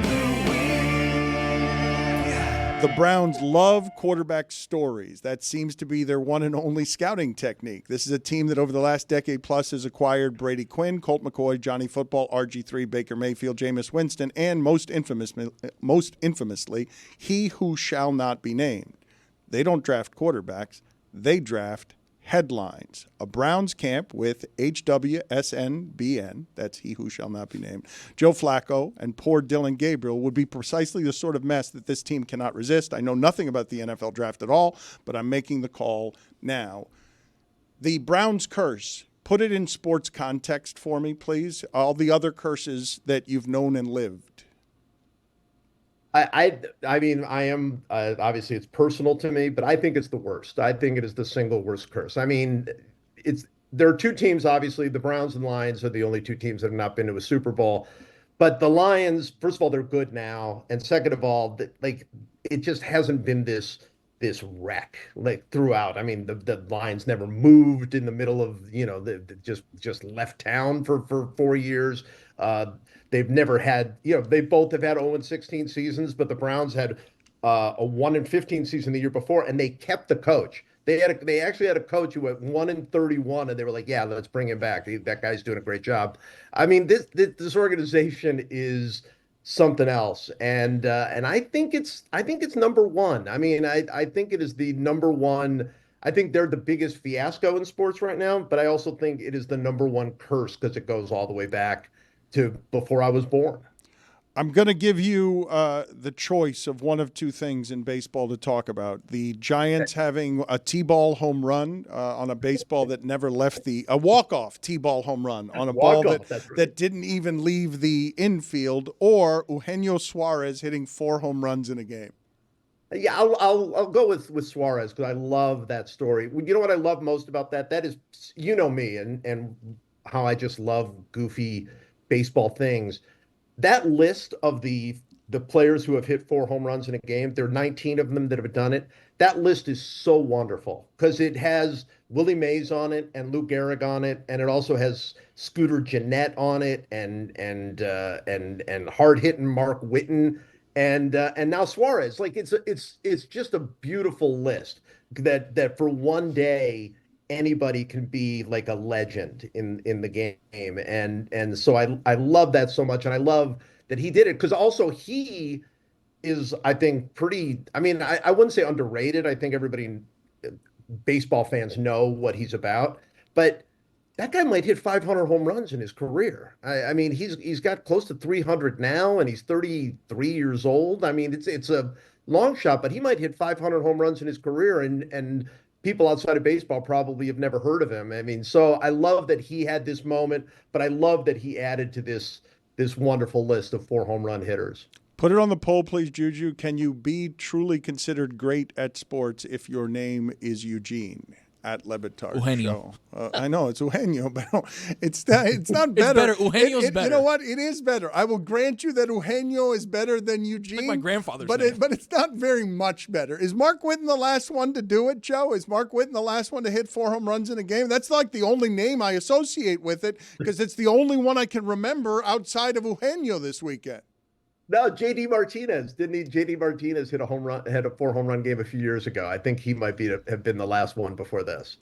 Roy is asking if Mike Cameron did it. Did Mike Cameron do it? Cameron did do it. Yeah, that's right, man. Cameron's a great one to add on that list. Josh Hamilton did it. That's a fun name from the past. I mean, it's a very cool list. I love the list. Joe, good seeing you. Thank you. I will tell the people again, as good as sports writing gets, you should check out all the things that Joe Posnanski does, including his 8 books. Thank you, Joe. Thank you. Amin, I wanted to ask you a question based on something we were talking about last week that was just delightful, that was from a Reddit message board that Brad Williams asked the commissioner of football about, where he said, in short yardage situations, can you give the football to a little person and then just have someone throw him over the offensive line for a 5 or 6 yard gain? I saw that Kevin O'Connor was doing something with this in the NBA. Is there anything that keeps the 4 Golden State Warriors from locking arms in a circle around Steph and just allowing him to shoot jump shots that a defender cannot get near because Wow. Because I've asked this question too about whether we could put a sumo wrestler in hockey in the net and see if we could get some good results with a sumo wrestler in the net. Do you believe, Amin, that would be legal or successful to have Golden State Warriors lock arms in a circle around Steph Curry and allow him to take jump shots in key situations as a play? Like Steve Kerr calls it out of a timeout at the end of a game. I love that our show always likes to think outside the box. Or inside the box. Well, Steph is inside the box there, so he's trying to shoot inside the box. This time we're thinking inside the box. Credit to Mike Leach also, who apparently was the one who allegedly came up with the plan to throw a little person over the line on a 3rd and short. Is Mike Leach still with us? No, he's not. No, he passed on a couple Gone years but not ago. forgotten. R.I.P. Dan, I think the issue would be at some point the screeners, the boxer ins or whatever, they would be compelled to be moving. There's it's not that, hey, this part isn't hard. The part that's hard is when they're trying to make sure someone doesn't slip in between the cracks, and once you move, that's a moving screen. You're taking the fun out of it. I think it would Sorry. work. He's thinking outside the box. I think it would work as a one-time. You can't use it a lot, but it would really be genius at the end of the game if there's nothing actually against the rules against it to see if you can make it happen. Because you'd also disorient the defense. They wouldn't be thinking, how do I sneak in under Draymond's arm? Well, didn't Stan Van Gundy famously say, build the effing wall? Yes. Yes, he did. There it is. Build the effing wall, baby. But then if you do that, you got 4 guys wide open for a pass, right? Greg, they're on offense. All right, I'm going to have to let him go now because he got confused by everything that we were talking about. And minor penalty, 2 minutes for a terrible question. You're better off with the 500-pound guy in goal in the NHL. Put Jabba the Hutt in goal. Nobody gets that puck past. That's true. all right, Now, you know what? get out, please. Hold on now. How hard is it to train a sumo wrestler to have balance? I feel like they already have balance. That's right. It has to be a knee thing, right? Skates would be hard. Yeah. I think. They're not skating around. They're just there. Yeah, but you can't kneel, can you? I mean, Rory, you're the hockey guy. What are the rules? Can you Get kneel? out of Get here, out! please. How does he not know? Can't even hear what he's You saying. can't hear what you're saying, Greg. Just try to be a professional broadcaster for 6 seconds. What are the rules, Roy? Can a goalie just kneel on the floor the entire time? Yeah, they can be in the butterfly position to make a save. But this question offends me because these hockey players are so accurate with their shots. They can just pinpoint a corner and get it past the sumo wrestler. Not on a sumo wrestler. That guys weigh like 500 pounds. And dude. also, let's not disrespect the fine tradition of sumo wrestling. Thank you. These guys are Finally. great athletes with great reaction times Exactly. of their own right. I think you could train one. I think you could get them out there. Here's the thing. Is there a rule that says I have to wear skates? Because if I'm the goalie, I don't really get outside that much, right? Well, yes, you can go out and play the puck as a goaltender. Yeah. No, but let's assume, hey, I got a goaltender that I don't need him to play upfield or whatever, up ice. Exactly. Well, the goaltender can't cross center ice. That would be a penalty. No, we know. Yeah. Okay, yeah, Amin yeah. knows. Yeah, He knows. I knew that. He I'm means just going saying- behind the Let's I don't talk need about to- something that Amin does know about, which is Pistons Transition. and Knicks last night. I just hate when he starts asking like baseball questions and hockey questions, and they're the most remedial Well, that's how you of learn, questions. though. That's how Amin Hold learns. on, Dan Yeah. Le He's trying to Batard. learn, Dan. How do we educate if we are afraid of ourselves Thank you. admitting we don't know things? The childlike innocence and wonder, that's something that we should all preserve and encourage others to have. And celebrate. I shared my vulnerabilities earlier when I said I don't know the rule about dunking at a buzzer beater. I don't know if it has to be off your hands or not. Did I ridicule and belittle Mr. Gill? No. I uplifted him and I gave him the information and I said, thank you, Billy. Thank you for asking that question. Imagine if Thomas Edison and, Henry Ford, Benjamin Franklin were met with such, critiques when they simply ask questions. Ask a question like, hey, why is it so dark in here? And then everyone's like, oh, look at Edison. Oh, this dumbass wants to know why it's dark. Isn't there a way we could bright up the darkness? No, Thomas, idiot. And then he met a black guy who invented the light bulb and said, I like that idea. Let me have that. That's how it works, Dan. Childlike innocence and wonder. He didn't ask, let me have that. He just took it. He didn't. He did nicely. It was a nice story, Dan. Please. The end of the Pistons-Knicks games, and I'm sure Detroit is soothed by this, speaking of admitting when you got it wrong. The NBA has now said, well, yeah, the officials got that wrong at the end with Hardaway. The official said I got it wrong. David Guthrie was right there. He didn't have the guts to call it. Didn't have the Guthries to call it. That soothes no one, obviously, in Detroit. That's a huge swing in that series. New York is ready to doubt and fear because of its basketball team. And at the end of that game, Detroit gets one stolen from them, right? Like that's, and I always prefer no calls in that situation. I prefer you let them play a lot more in the last 10 seconds than you do at any other time. But what do you do with the admission today that they got the call wrong when Detroit's going to have his season ended over this? And it's a really nice season, but it's exactly how Detroit's season should end when they're learning playoff basketball, where Cade Cunningham can't make one of those pressure shots down the end, and Brunson is making all of those shots because Brunson's been in that situation already a bunch of times. It's exactly right, Dan. It's not about that last play. It's about, okay, did you guys value those possessions down the stretch? Did you do what it takes to win? Was everyone on the same page? And they weren't, and that's how you learn. You learn through these heartaches. But I'm going to tell you this right now. I'm surprised everyone thinks it's a foul. I'm like, this dude jumped with his leg all the way out. That ain't a natural shooting motion. Why is that a foul? You didn't think it was a foul? Nope. Nope. The official's admitting it's a foul, and you're saying it's not a foul. I'm saying that had they called that, we'd be way more outraged today. No. We'd be way more outraged. First of all, because there are 8 billion Knicks fans. Let's start there. But then second of all, it's because it's the way he was trying. He wasn't trying to make a shot. You're a Knicks fan. You're a Knicks fan. I'm not. No, you're impartial. Yeah. What do you mean you're not a Knicks fan? I'm not a Knicks fan. I haven't rooted for the Knicks in like 25 years. What are you talking about? He's a fan of the league. Greg, what are you doing? Why are you not in the penalty box? This isn't you get to sit out there with your thermos relaxing. Like what? Why are you not? I thought it was a beer at first. Got a big grin, Dan. He's talking. My favorite part is he's actually talking. Yes, of course he's talking. No microphone, and he's doing show. Probably better show out there than anything that he's doing in here. Dan, can I ask you a question? Are you a fan of chicken? Yes. You are? Okay. I don't know, because, with Dan, you don't know, sometimes some of these things. Unseasoned chicken? I would take that sitting down, Dan Le Batard. I'm waiting for you to ask the question that follows the question, do you like chicken, so I can get back to doing our show. Oh, I am doing show, Dan. Greg's doing his own show out there. You're asking me questions about chicken so you guys can laugh at the lack of flavor in my chicken. Where are you going with this?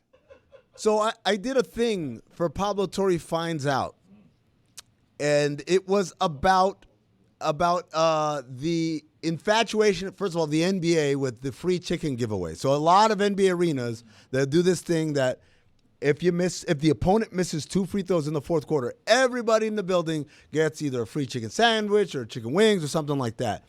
But then in the process of me doing this investigation for Pablo Torre Finds Out, I discovered that there is one particular individual who is a god amongst men in terms of giving away chicken to opposing fans. Do we have the video queued up? So you might be asking yourself, how much does Giannis Antetokounmpo love fast food chicken? And the only answer I can come up with is, as much as any human being has ever loved anything in the history of mankind. Are we getting free Chick-fil-A for life now? I want free Chick-fil-A for life. It's no way. That's why I signed in Milwaukee. So I can get free Chick-fil-A for life. So there's all of these documented instances of Giannis professing his love for chicken. Like there's a time he showed up to a press conference with a bucket of chicken wings. There's a time where he tweeted about Roscoe's and how much he loves Roscoe's and wishes they would open one in Milwaukee. Oh, right. There's the trip to China where he goes and he professes love for chicken feet. Try the chicken feet. I love chicken feet. You love chicken feet? I love chicken feet. Okay.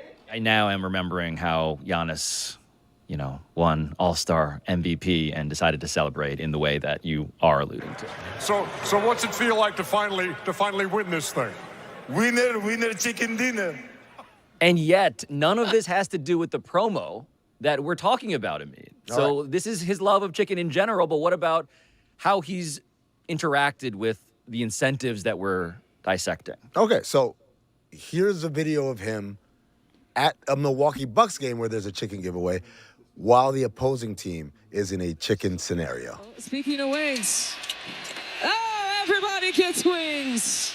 Free wings from Wingstop. Redeemed. Look at Giannis. He's scanning it. He's capturing the moment. He's getting the. He wants to get the QR code to get his free wings. He's on the bench, obviously. It's the end of the game. And he pulls a phone out to scan the QR code for the free chicken giveaway that they're giving to the fans. He's so enthusiastic about chicken and about the promo, he wants in on it like everyone else in the arena. It's such ridiculous video that I'm overlooking the fact that Giannis just had a cell phone on the bench, by the way. You never know. You never know when a QR code might pop up, Pablo. So, Dan, the premise of the investigation, that there's an oddball investigation for Pablo Torre finds out, is that Giannis Antetokounmpo, very huge fan of chicken, as we've seen through that little montage video. We've established that. Yeah. He, when it comes to missing free throws that end up giving free chicken to the crowd, he is the greatest among them all. And there was a question as to whether this could actually be intentional, because we actually went through and did the analytics, the heavy crunching of numbers, including, by the way, creating the analytics to measure such an event. Do we have that video ready? Eligibility. I'm trying to run through the research here that you've assembled for a term that you dropped on our audience as if anybody would know what the you're talking about. Yes. What I've found, Pablo, is when you are investigating ground that has not been sullied by human feet, right? You have to create metrics to measure the things that no one even considered. And so we came up with this term, chicken eligible shots. If the opposing player makes the first free throw, guess what? We don't care what happens on that second free throw shot, right? So the only way we can figure out if you're handing out chicken as an opposing player is if you are converting chicken eligible shots. So that's the second missed free throw after you missed the first one. Right. You've created a helpful graphic here. Chicken eligible, parentheses CE. Any free throw where a miss on that individual shot would result in the activation of a chicken-based promo. Yes, precisely. We have another term we need you to understand. Why? Because metrics. We have to build metrics off of this. It's not enough to say, hey, how many chicken eligible shots did he take? Oh, sorry. You're moving us from counting stats now to efficiency, which is the key to any good metric, is we want to know how efficient you are. Again, of course. Of course, I must agree with this. And here's the graphic. The chicken conversion rate, which is your chicken eligible misses divided by your chicken eligible attempts. In essence, this number gives you the efficiency you have at providing chicken to 20,000 people. So just to over-explain this, CCR is the rate at which a player will miss a free throw with chicken on the line. Yes. And so Giannis Antetokounmpo, when it comes to his conversion rate when he's chicken eligible, Amin, is what? So his CCR over the last 2 years, 80%. 80% of the time, he's got an opportunity to get you chicken, he comes home with it. 8 out of 10 times, Giannis is converting free chicken for the crowd. Yeah, he's shooting 20%. Yeah. That's pretty bad. It's awful. Yeah, but he's also a bad free throw shooter, though. Sure. Yeah, I mean, look, he's not great at shooting free throws, right? Overall in his career, he's in the 60% spot. But the only time we have a drop is when he's shooting free throws versus when he's shooting free throws with chicken on the line. And then that drop goes from 64% all the way down to 20%. Pablo, that is the difference. That delta that we have there is the equivalent of Steph Curry shooting a free throw versus Shaquille O'Neal. You're making an official accusation that he shoots 64% on free throws in the fourth quarter and that it goes down to 20% when it's chicken. That's not a coincidence. When the chicken's on the line, yes. I'm not making an accusation, Dan. I'm asking questions because it is an investigation. I will go on to say that you should watch the entire episode to discover our findings, including Pablo took it a step further and he went and talked to the closest source to Giannis Antetokounmpo known to man, Thanasis. I feel like we've already covered it. We don't need to have Pablo Torre finds out cover it. Like I feel like we just saw it right now. No, you don't know what the findings are, and you don't know what Thanasis had to say about it, and that's the important part, Dan. Okay. If you go on Pablo Torres finds out, but you're the one finding out. Well, he says he's not finding out. He says he's just asking questions. I thought an investigation didn't just ask questions. I thought an investigation came up with answers. Well, it does come up with answers. The answers, unfortunately, are in the episode that you're going to have to watch. Pablo Torre finds out, the award-winning podcast that takes journalists and others, including the Oddball crew, and investigates things that ask questions. Whoa. I don't like the way you frame that one. It takes journalists and others, like this clown over here. Are you a journalist? I am now. Hey, Dan, let me ask you a question. How many Peabodys do you have? Whoa! Might be 1-0 for old Amin over here. Yep. You have a Peabody? I'm about to win one. Really? Pablo Torre finds out. It's nominated. You guys didn't hear? Yeah, but it's nominated for a different episode. No, that's not true. Not this episode. It's not. No, this episode is for next year's Peabodys. This year's Peabody is for the one where I stayed at the haunted hotel in Oklahoma City. Wow.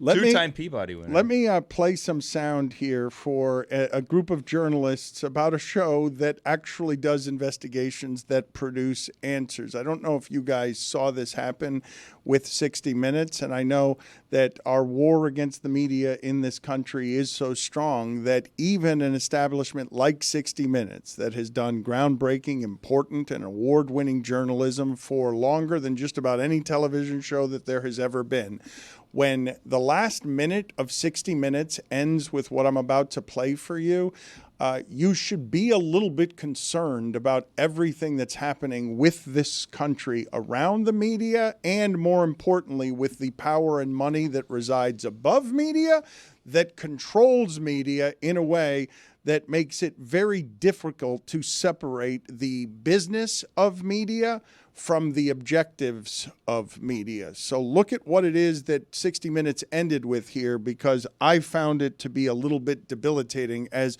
I continue to see people all over America who have FU money and never say FU because, like the Cleveland Browns or anyone else who was scared by Trump yesterday, there are a whole lot of people running scared when you're arresting judges over immigration stuff.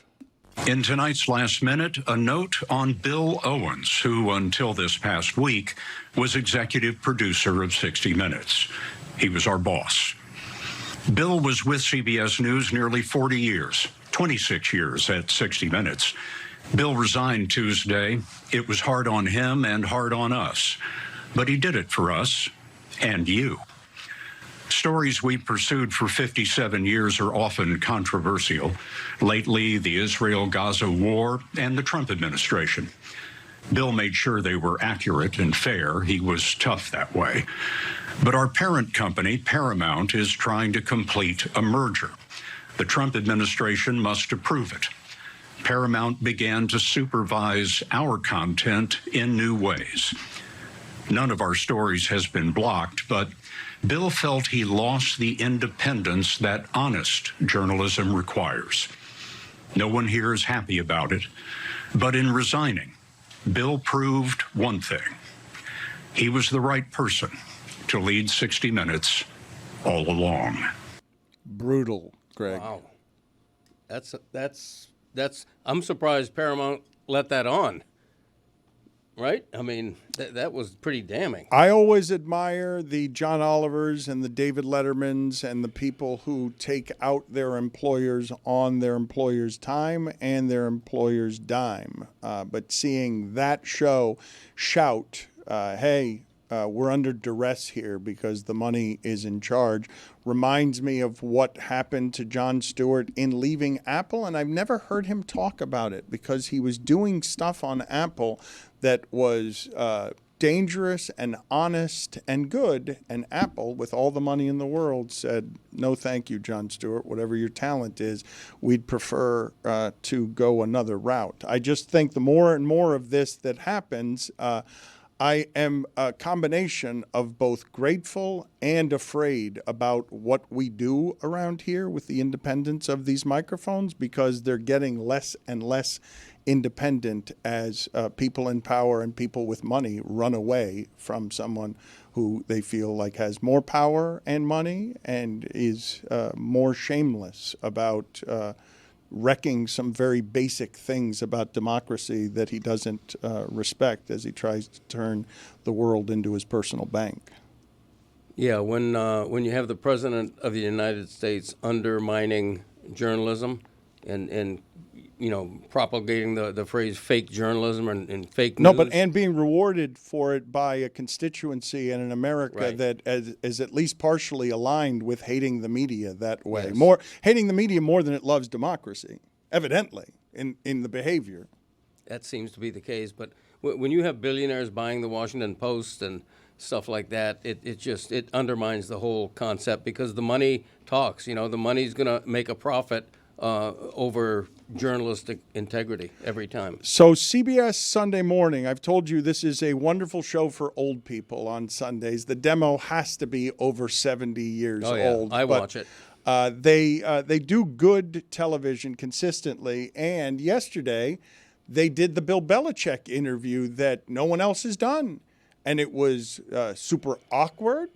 And his girlfriend Jordan was in the shadows. And when Bill Belichick was asked, "How did you two meet?" you hear shouted off camera, "We're not going to answer that," because she was. They showed her as being a presence in everything that he was doing during the interview, and that is front facing. Pablo Torre finds out on its way to a Peabody nomination, did some reporting, and has reported that Jordan, his 24 or 25-year-old girlfriend, is acting basically as his manager and publicist and is handling things that he's probably too old to handle, right? If you're 72 years old, aren't we assuming that most people like Belichick or like Cody, that they can't do much of anything for themselves technologically, that they are giant technological toddlers? Absolutely. I'm surprised you can use your phone, Greg. Thank you. Thanks, Roy. You're welcome. Yeah, I'm a Luddite. What of it? That kind of thing. Exactly, that kind of thing.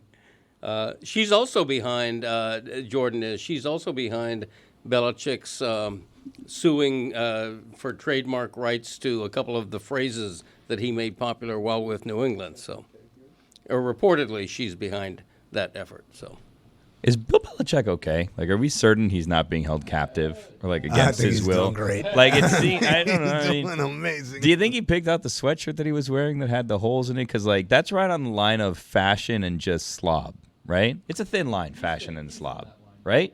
I mean, he's always kind of teetered that line, but I can't decide if that outfit was picked out for him or not. I don't think he picks out anything anymore. Well, and which, by the way, if all you wanted to do was coach football, all these other decisions get in the way. What should I wear? What do we eat? What do I post on Instagram? Now you found this wonderful human being who takes care of all of those things. This is the best thing ever. You might be right. Like, this might be his dream, right? He doesn't have to do anything but think about football. Even in the interview, right, where we're like, this is not a typical interview. For Bill, like, Bill doesn't really do that many interviews, right? Like, how many times do we see him get interviewed? So he's completely out of his element. So for him, that probably was like a normal interview. CBS Sunday Morning is his element. That demo is 73 years old. He's 73, and that demo is 73. It is magical television, but it's also much slower than average television. They go at their leisurely Sunday morning pace. I was surprised to see him on there, and I was also surprised to see all of this framing. Like that. All of that seems to me to be not the look a college coach or leader would normally want around his program. The doing of an interview where they're showing you all of the wires and behind the scenes in a way that I don't know if Jordan and Bill would feel betrayed by that, but I could see how they would be. I could see how they would not like the off-camera stuff ending up on camera because of whatever salacious content is around. Everybody's curious. Everybody in sports is curious about what's happening in that relationship. As a journalist, and I don't want to go down journalism talk, but like as a journalist, how did you feel about that? Because that very much seemed like off the record kind of things that were going on. It's in the middle of an interview, but it was off camera, off scene. I don't think that they anticipated that there'd be a camera pointing off to the side where you would see Jordan in the background and hear her kind of interrupting. And they elected to air that. Now, I believe the reports are that wasn't the only interruption, that was going on a number of times, so they chose to air a portion of it for you to understand kind of what you were going on with.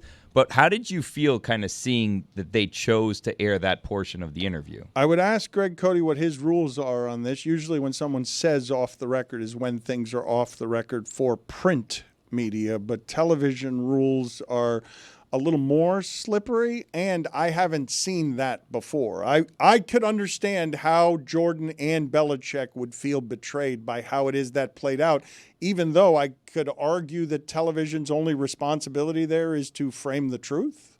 I think it's absolutely newsworthy that they aired that. Chances are what she said was the most newsworthy thing to come out of that interview. Absolutely. This is a new and an improved Dan Le Batard Show with the Stugotz. Gamble on by DraftKings.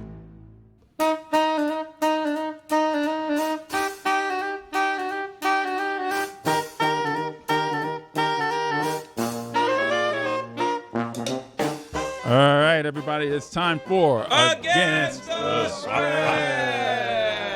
And it's presented by DraftKings. DraftKings, the crown is yours. Game 4, Stanley Cup playoffs. First round, the Florida Panthers lead the series against the Tampa Bay Lightning 2-1. The Panthers have a 7-game winning streak at home following a loss.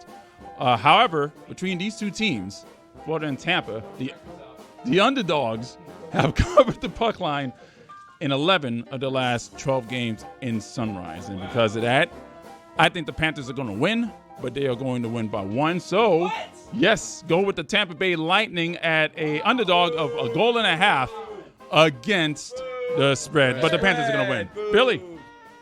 Dan, I'm going to stay on the ice, and I'm going to take the Florida Panthers -1.5 against the Tampa Bay Lightning. I don't know what's going around these parts here. What's this? I don't know what's going around these parts where everybody all of a sudden is afraid of this Lightning team. And I was told, I don't remember because, honestly, I blacked out. Because when I see red, I see black also at the same point in time. So last week I was seeing red and I was seeing black. And I was told over the weekend that I proclaimed in the Panthers and Lightning series that I wanted to get hit by lightning. And that's how unafraid of the Lightning that I was. And I don't remember saying that.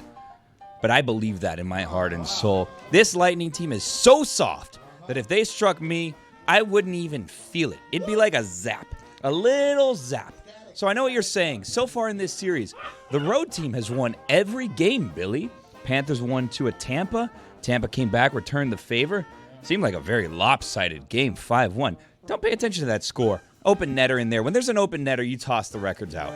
You know what I mean? That game, a little blip on the radar. Panthers are going to come back, and they're going to show everyone why. This is, in Sunrise, Florida, the home ice that everyone is afraid to play on. It is so hot that the ice can melt because of the energy that all the Panthers fans bring into the arena when they see red. And Dan, you know, because you've hit that drum, you know that when that drum is beat, it is a totally different animal. He just said the road team is winning all the games. That was his information. I said it too, and I'm telling you, that ends today. All right. Ride the Panthers and ride them hard. Florida Panthers, -1.5. Woo! Against the spread. I'm glad in a contract year you guys are doing such a good job with not doing that in a way that impresses anybody. You both just picked it. All you guys do is make homer picks.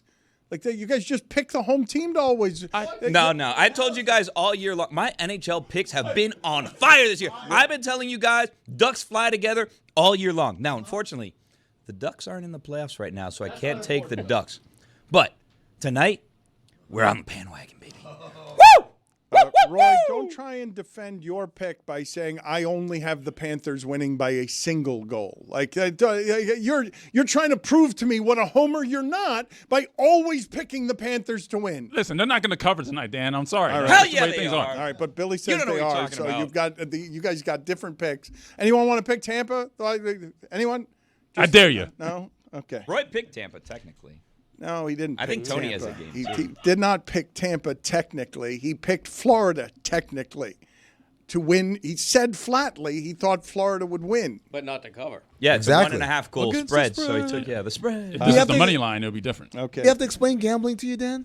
Thank you guys for all your help. Yes, yes, you guys are such great gamblers that I want all of your advice because we get it, and it's so clearly all important information. I have one over at the association if you want. No, Ride the Heat. I don't want. Yeah. Okay. So Don't the do Heat. that. The Heat have lost 7 straight home playoff games.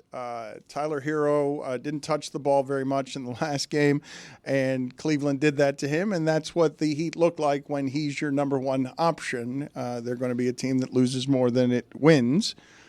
Darius Garland did not play for the Cavs after saying that they targeted Tyler Hero, and in his place, Sam Merrill went 0 for 3, no points, and it didn't matter. They still handed the Heat their worst playoff loss ever.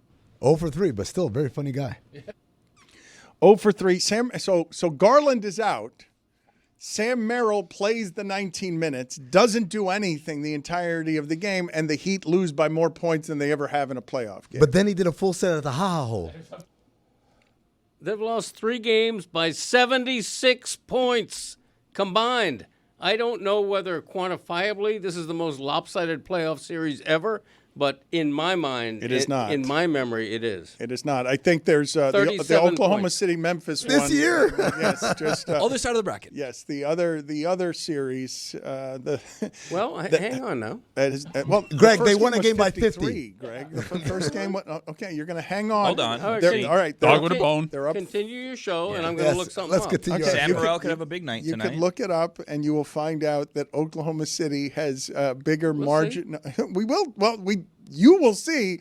I'm telling you, and the rest of us are telling you that we know it to be so because the first game was decided by 50 plus But this points. series isn't over yet. If the Heat lose by 100 tonight, then this one obviously will be more lopsided. Miami's average losing margin is greater than the Grizzlies was. That's quantifiable. I'm looking at the numbers right here. Hang on just a second. No, Continue you keep your show. telling us, that. to hang on. But you said a total number was 70-something. Look, he's doing the math. 78. I'm right. 4 divided by 78 is less than 3 divided by 76. Quantifiable. Most lopsided playoff series in Greg Cody's memory. Heat. Okay. Not Grizzlies. Okay, Heat. thank you. I appreciate you petering out there the way that you did. I did the math. Okay, you did do the math. That you did it. You did it by average, and then you did 4 games instead of 3. Well, that's the way averages work. They've only played 3. What are you supposed to do? Right. And in Greg's defense, he said in his memory, he didn't remember the other series. Yeah, that's true. Well, I remembered that the Grizzlies lost 4-0 by less than a margin than the Heat is currently losing. That's what I remembered. Was I right? Hell yes. Yes, I was. You are not right that this is the most lopsided series ever played. You are also not. You are also not. What is? You are also not right on the idea that somebody hasn't been outscored by more than 70 whatever points you have said. On average. No, but through 3 games, Memphis had been outscored by OKC by more than the Cavs have outscored the Heat. Yeah, but not in total. If I may, Greg, let me stand up for you here. Thank you. The playoffs are all about adjustments, right? What happened there is Greg said 76 points. That's the biggest margin over the course of a series in his memory, and then we called him on it, and then he figured out it wasn't, but it was when you do the average. What Greg just did there, Dan, is a playoff adjustment. He adjusted. It's a chess move. Now it's your turn. What are you going to do?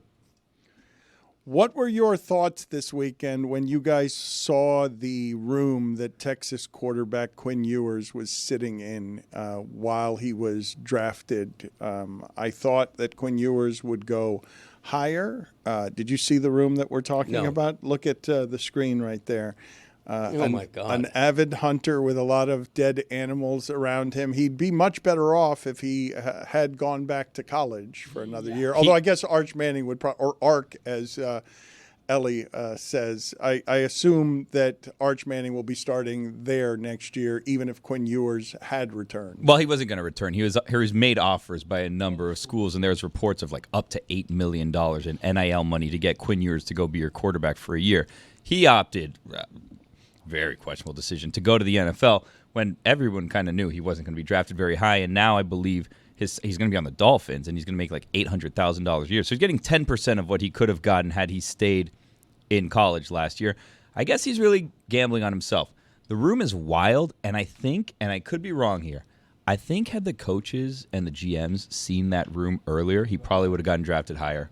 I think that part of the reason why he didn't get drafted earlier is because they didn't see that room, because that room reads NFL coaches Killer. love this guy. Killer. Yeah. Killer instinct. Hunter, yeah, absolutely. Guys, I think I've discovered my new assignment for Pablo Torre Finds Out because Giving it yourself? I'm gonna find out. I don't think he killed all those animals. No. He's right now, that's stolen valor. That's not him. Wow. Somebody else did the hunting and he just sat on the couch. I need Ron McGill's commentary on that photo, by the way. All right, we will get that tomorrow. He's not here today. Waste of antlers. How many animals is that is in the room? And is that a bear over there on the left? Is that a bison, maybe? A tiny bear? Like, what's happening? There seems to be a tiny bear wearing a hat over there on the left. I don't know what the. Thank you. There it is. Yeah, there he yes, is. There, it's a Why bear. is he wearing a hat? Yeah, but it's A a Pomeranian very, up top? Very What is that? small It's bear. alive. That is absolutely not something. What is that? That's a taxidermist that got a hold of a baby bear. That's just a stuffed animal. That's Guys, not something that was killed. That's what I'm saying. Like, I think if we do a little deep dive into a lot of these animals in the background, we're going to find out a lot of this is just all fictitious. It's Fugazi. Wow. This guy right here, he's playing the part. You know what? I wouldn't draft him because I don't believe he did all this stuff. What if they're like animatronic and it's really like Country Bear Jamboree when he walks into that room, like they start singing? I like it. Is the Country Bear Jamboree still a thing at Disney? Oh, it's been repurposed. Yeah, Country Bear Musical Jamboree. So I went not too long ago, and I'll tell you what, Dan, they closed it about, I want to say a year ago, and they refurbished it. You know what? If you like Disney tunes, now the Bears, it sounds corny, now they're singing some of the hits. They're singing Aladdin. Is they're that singing a Whole New T-Rex? World. Is that a T-Rex? What I told you guys. Come on now. Come on, man. Dude, this guy's a time traveler. This dude's a fraud, man. What do you mean a fraud? That's absolutely something. He would have gotten drafted higher if anyone had seen that was a T-Rex in the corner of the room. Can I ask you, since he's a Dolphin, so there's kind of a connection here? When we got to day 3, were you thinking, Dan, what I was thinking? Shedeur's better than Zach Wilson. Like this, Shedeur to the Dolphins could make a little bit of sense here. Now the problem is, circle of trust here. Problem is, we know Tua's probably going to get hurt in one form or fashion again, right? At some point in time. And then when Shedeur comes out, if he lights things up, then you really have a quarterback controversy on your hands, which I feel like is why you get Quinn Ewers, because I don't think there's a person on earth that is going to be chanting for Quinn Ewers to come into the game, or Zach Wilson. But that's why, like, you don't get Shedeur, right? Because you don't want the controversy if Tua gets hurt again. But he's better than Zach Wilson. But Billy, wouldn't you rather have like 2 good quarterbacks than one? Yes, I do, because I've seen what happens when Tua gets hurt every year, that they don't have a competent backup plan. And now the backup plan is Zach Wilson, who is, I guess, better than the options that they've had in the past. But we know that he's not going to be. But why would you say that Quinn Ewers is better than him when one of them has a skill set that gets drafted top 5 in the sport and the other one in a draft that's weak on quarterback goes late in the draft? No. I'm saying Shedeur is better than Quinn Ewers and Zach Wilson. That's why I would have taken him. Yes, but are they better than Zach Wilson, given Yes. that Zach Wilson's measurables were he's a top 5 first-round pick? Well, I mean, we know what Zach Wilson is, where I guess in the unknown we don't know what Shedeur is in the NFL, right? Like, we've seen Zach Wilson in so many stops that, like, I would rather gamble and have Shedeur be my backup quarterback than have Zach Wilson, who we kind of know what exactly he's going to be. Confession, when Dan said when one guy has a skill set that we know to be valued at top 5 in NFL draft, I thought you meant Quinn Ewers hunting down the T-Rex. I was like, that is a pretty good skill. I mean, if he does have it, a time machine. By the way, Zach Wilson's top 5 days it seemed like 1,000 years ago. He's proved himself for what he is. That's why the Dolphins got him on a 1-year deal for the NFL equivalent of about $5,000. How old, just for the record, how old is Zach Wilson? Because while I understand that we've seen him play in the pros and not play well in the pros, his measurables in a good quarterback draft got him drafted very high. You guys are talking about people who are in a weak quarterback draft who went very low. Yeah, but they went low in Shedeur. He fell historically. But even if he'd been taken highest, even if he'd been taken the highest that anyone had taken him in any of the drafts, 9th from the Saints, he still would have had a skill set less good where the measurables are than Zach Wilson. But the measurables can be deceiving, right? Like Mel Kiper famously said that if Jimmy Clausen didn't work out, he would retire. And he didn't retire. He's still doing this. So, like, you can only really go by the measurables for so long. Zach, we've seen, it just hasn't really worked out for him. It didn't work out for him at the Jets once. It didn't work out for him at the Jets a second time. Then he goes to Denver. It doesn't work out there. Now he's over here. And they're paying him a lot. They're paying him $8 million when in the past, like, the Dolphins haven't spent on a backup quarterback, which is why they've been in the spot that they're in. I'm just saying, had they gone for, I understand why they didn't, because you don't want to have Shedeur as your backup, especially when you have Tua that is your franchise guy. You paid him all of that money last year, but the fan base, honestly, is still very split on if Tua is the guy or not, even though they gave him all the money. So I understand why you wouldn't bring in a guy like Shedeur just to add, fuel to the fire of, hey, if Tua's struggling a little bit, we have Shedeur here who can be better. But on the flip side, devil's advocate, I would rather take a chance on Shedeur Sanders than on Zach Wilson should something happen to Tua. Well, I love the Ewers pick because it's very late. They spent hardly anything to get him, and Zach Wilson's has a 1-year contract, so Ewers is on the practice squad. He's learning, he's marinating for a year, and then he's very likely to be the backup. Zach Wilson turns 26 in August, so he's still young. I find funny always the fact that you've seen someone fail in the pros. You haven't seen the other one fail in the pros, so you believe that the other one you haven't seen is more capable of avoiding failure, even though the way that we measure these things, empirically, the way that we measure these things, Zach Wilson is more valuable, not just in the contract he signed, but where he was drafted than the two people you guys are talking about. I mean, but yeah, like if I see Ted Bundy and I see Ted Lasso, I'm going to go with Ted Lasso because I know Ted Bundy's a serial killer. Maybe Ted Lasso's capable of killing, but I haven't seen him do it yet. So I know for sure one of them's a serial killer. Like, I know one of them isn't very good in the NFL. You know, one of them played for the Jets, and no one is good there. Yeah, but he also played for the Broncos. Yeah, and the Broncos weren't very good before he was there, and they weren't very good immediately after he was there. They were a playoff team last year. No, with the But they got team. Bo Nix. With Yeah, the team, Bo Nix yes, played. when they got Bo Nix and a different team the following year, yes, they were better. But no one played quarterback well for the Broncos the year that Zach Wilson tried to play quarterback for them. Yeah, but Zach Wilson also went to Sean Payton, quarterback guru and fixer, and he's gone after a year. And they got Zach Wilson out of the bargain bin for a 1-year deal, which tells you nobody else wanted him. There was nobody competing to sign Zach Wilson who wouldn't have taken a 1-year deal for peanuts. I'm not going to sit here and argue Yes. that Zach Wilson is good. That's not the argument that I'm making. Seems like it. No. Quarterbacks in the NFL next year are going to be wild, right? Like, you have Justin Fields is probably going to be starting for a team. He's going to be starting for the Jets. Right now, if there isn't, which there very much appears to be, some sort of secret deal between the Steelers and Aaron Rodgers because nothing makes sense as to why they didn't really take an actual quarterback, Mason Rudolph is not going to be starting for the Steelers. So it seems as though, like, there's a, handshake, wink, wink agreement that Aaron Rodgers is going to end up there because he's been secretly talking to Tomlin. Because why else would you be rolling out Mason Rudolph as your starter? I'm guessing that Aaron Rodgers is hurting today watching the Packers in the first 3 rounds take 2 wide receivers and a tackle. Like, it's not great. Like, oh, now you do it. Do you think there's anything that will ever happen where Aaron's like, maybe it was me? Put it on the poll at Le Batard Show. Do you think there's anything that will ever happen that Aaron Rodgers will say, maybe it was me? I made the mistake of getting wrapped up in the local hour, in the first hour, on all Shedeur Sanders stuff. So I haven't actually gotten to Greg Cody's very valuable Miami Dolphin draft thoughts. The Miami Dolphins do not do sexy things with the draft, so it's fullbacks and defensive linemen, fat guys taken too early, with the added bonus of a snarky Barry Jackson of the Miami Herald, who is now officially fed up, saying the Dolphins will hold tryouts for cornerbacks at 2 a.m. outside of a Sonics. One in Homestead? I don't know which one.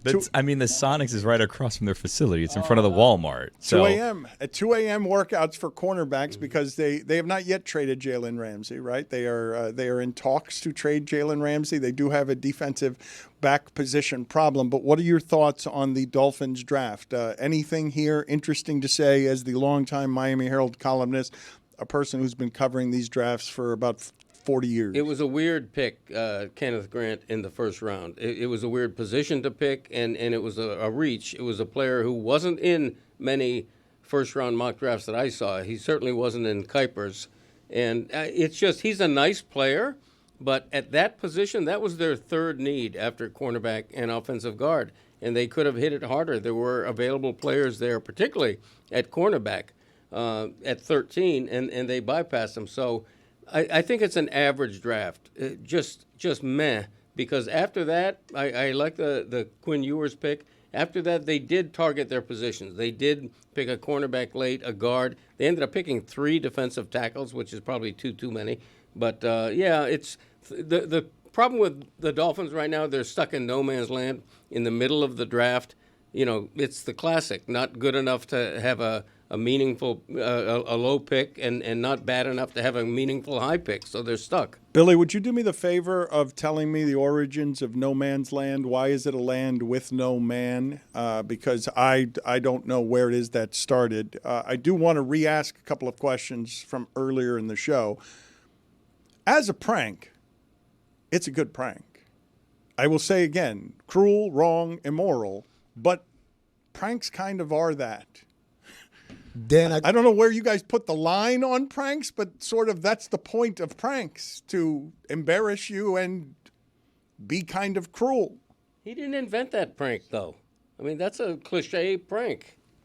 No Man's Land, originally the name of the plot of ground lying outside the north wall of the city of London, the site of a place of execution. Oh, wow. So when you're sent to no man's land, there are no men living at the end of you visiting that land. Dan, I got another Mickey Loomis impression for you. I'm going to try again. It went so well the first time. Why wouldn't you go through it again? It was great. Let me try this again. We're going to take you with our next pick right here, man. And you know it. Beautiful. That did sound like a general manager. That's great. That's a good imitation. Yeah. Spot on. Great mimicry. Mickey Loomis. That's exactly what he sounds like. I've been in his company. I've talked to Mickey. Have you? Yeah. Sounds just like Amin. It was great imitation. I'm so glad we went back to that. It was so successful the first time. That Yeah, it's me good too. that we take those things and let them soar into the sky where they can live freely and just create unity and laughter. Greg, if you were Shedeur and you're getting Sanders, would you rather get a call from Mickey Loomis or Mickey Mouse? Eisner. Well, you know what? If he got a call from Mickey Loomis in the first round, that would have made sense because Greg Cody and Mel Kiper Jr. both had him going number 9 to the Saints. The other question I wanted to ask you guys, because this is something that I felt like happened with Shedeur Sanders. Go ahead and come up for me. This is America's second most popular sport, college football. Let's name all the people we thought were stars last year. Just star names. I'm not talking about regional stars. I'm talking about national stars. Because maybe Quinn Ewers qualifies because he's the quarterback at Texas. But you do understand, if you can give me 10 names, Shedeur's one of them. If you can indeed give me 10 names. And I don't know that you can give me 10 national stars in college football. The problem with that, Dan, as a metric is because it also factors in heavily how much we talk about people, regardless of whether they were actually good or not. I could throw out Arch Manning as one of those names. Yes, you could. Because I know that name. Now, did he play great and does he deserving? But I would take him, though. I would say he could be one of the 10. That name would be one of the 10. When this sport is... The fame in this sport is hard to come by if you are not a skill position player because you're wearing a face mask and it takes work to get your name out there because a lot of people are just rooting for laundry or betting on games and the parts are mostly interchangeable. And I know that people listening to this, if you know college football, you might make an argument on behalf of 20 people you think are stars. I'm asking you, give me all the names that you'd put in the class of Shedeur Sanders as a star. Because The prank hurts more because it happened to a star. The fall hurts more because it happened to a star. The fact that most of these guys don't have a certain humanity to you where you can't even see their faces, but this person, you know his story and you know his dad's story. And it creates a name and a stardom that all of a sudden people are attached the same way they are to the quote-unquote polarizing Tua Tagovailoa, who they know as a name because they saw him in college, and now they've got a rooting interest in who that person is because there's a human underneath the uniform. But can you guys give me a number on what it is that you think you'd put the over-under on college football stars last year? Names that have national stardom. Let's name them. Travis Hunter, right? He's far and away number one, I think. Cam Ward, right? Yes. Shedeur Sanders. Jeremiah Smith from Ohio State. You have Ashton Genty that everyone was talking about, but isn't necessarily It's a star. basically the guys at the Heisman ceremony. Yeah, but what does star power really have to do with the draft? Oh, I'm just saying the reaction to everything that happened. You're seeing something unprecedented happen because it's a player that's falling, but it's not a random player. It's a player from your second most popular sport, one of the 10 guys that you think of as having a fame. And really, there are only 2 or 3 guys that is there. His teammate is the only guy that I'd put in the same level of stardom, just given who his father is. Dan, I don't think that's stardom. I think that's infamy, right? Because it's not that Shedeur Sanders was popular. It's popular with the brand packaging of super braggadocious, super, hey, man, I do this my own way. And I'm not making a value judgment on it. I'm just saying infamy is part of stardom. Not always. No, but Jake Paul or whomever, not always. Not always, but for some people, yes. For some people, yes. When it is the root of your stardom, right? The root of Jake Paul's stardom is I'm an obnoxious, right? I think what happened to Shedeur Sanders has that because it is his stardom is rooted not only in his ability, but also in his ability to be polarizing on purpose, not, hey, I'll just live in my life and all of a sudden all these people are upset. But no, like, oh, let me rub it in their faces. Like, when you do that, it attracts a certain kind of attention that when this fall happens on draft day, yeah, because it's not just, oh, wow, poor starters, how could this happen? It's like, yes, finally come up to this guy in a way that, for instance, let's just assume Arch Manning had played last year and had played well enough and had a fall on draft day. I think there'd be a lot of questions like, oh, what happened to Arch Manning? But it wouldn't be this celebration of, yes, in your face, dude. I think the point that Amin's making is we're a country of haters. We love seeing people that are great do bad. Like, that's the entire reason why we're sponsored by the haters. Why? Because when we do well, the haters hate it. And when Tom Brady was drafted in the 6th round, it wasn't particularly controversial at the time because he wasn't projected to be a high first-round pick. We didn't know how good he would be in the NFL. With Sanders, he was projected to be a top 10 pick for most of the draft buildup, and then he just systematically went down and down and down. And because of who his father is, he's a bigger name than he otherwise would be because he's on the team with the two-way Heisman Trophy star. There's more spotlight around Shedeur than there otherwise would have been. So that's why he's a big star. Greg, you can almost say, like, people didn't really know who Tom Brady was, right? Like, he was Right. playing 2 quarterbacks in Michigan. Like, he was there half the time. Yeah, for sure. And social media was basically zero. Right. There was nothing. So with Shedeur Sanders, with the 24-hour media cycle, with social media, with him making rap songs, with his dad being Deion Sanders, with him flashing a $70,000 watch on the sidelines in full uniform to Colorado State's crowd or Arizona State's crowd or whoever it was, it's like the level of notoriety is just so much higher now that this is rife for things to happen. And he's also in the NIL era. He's one of the first big national stars in the NIL era where all of a sudden it's not a scandal if a guy has a Mercedes-Benz or a Bentley because they're entitled to now. LeVar Ball prepared us for all of this. He did. This is the only difference between the Ball family and the Sanders family is that Deion Sanders was great as a player and is great at his job right now, whereas LeVar Ball was just great at talking, Clown. Right? Oh, well, let's not use derogatory language like that. He was professional talker. He's a professional talker, Professional right? clown. Entrepreneur. Promoter. But also part of that promoter part is that I'm going to oversell my kids.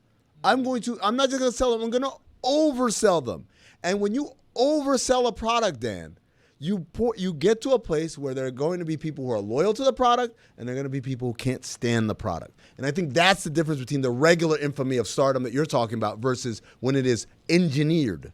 I think one of the differences also with like the Balls and the Sanders is because Deion was Deion, there was a lot more credibility behind it, right? Because you just assumed, and he was a coach, he was his son's coach, but he was his coach, he was a coach, he was a star, obviously he knows the talent. But Lonzo also, and I could be misremembering this, Lonzo also played it very differently than Shedeur did, right? Like Lonzo, to my recollection, wasn't going in and kind of acting the way that LeVar was. He wasn't going in meetings. He wasn't kind of blowing things up. He was just, they were trying to get him to the Lakers, and they got him to the Lakers, and he was more quiet on the two, and he was always kind of like an accessory to LeVar when LeVar was going out doing LeVar things. Here you had Deion and you had Shedeur. Shedeur was acting as though he had the talent and the fame of Deion when Deion was in college, and he wasn't at that level.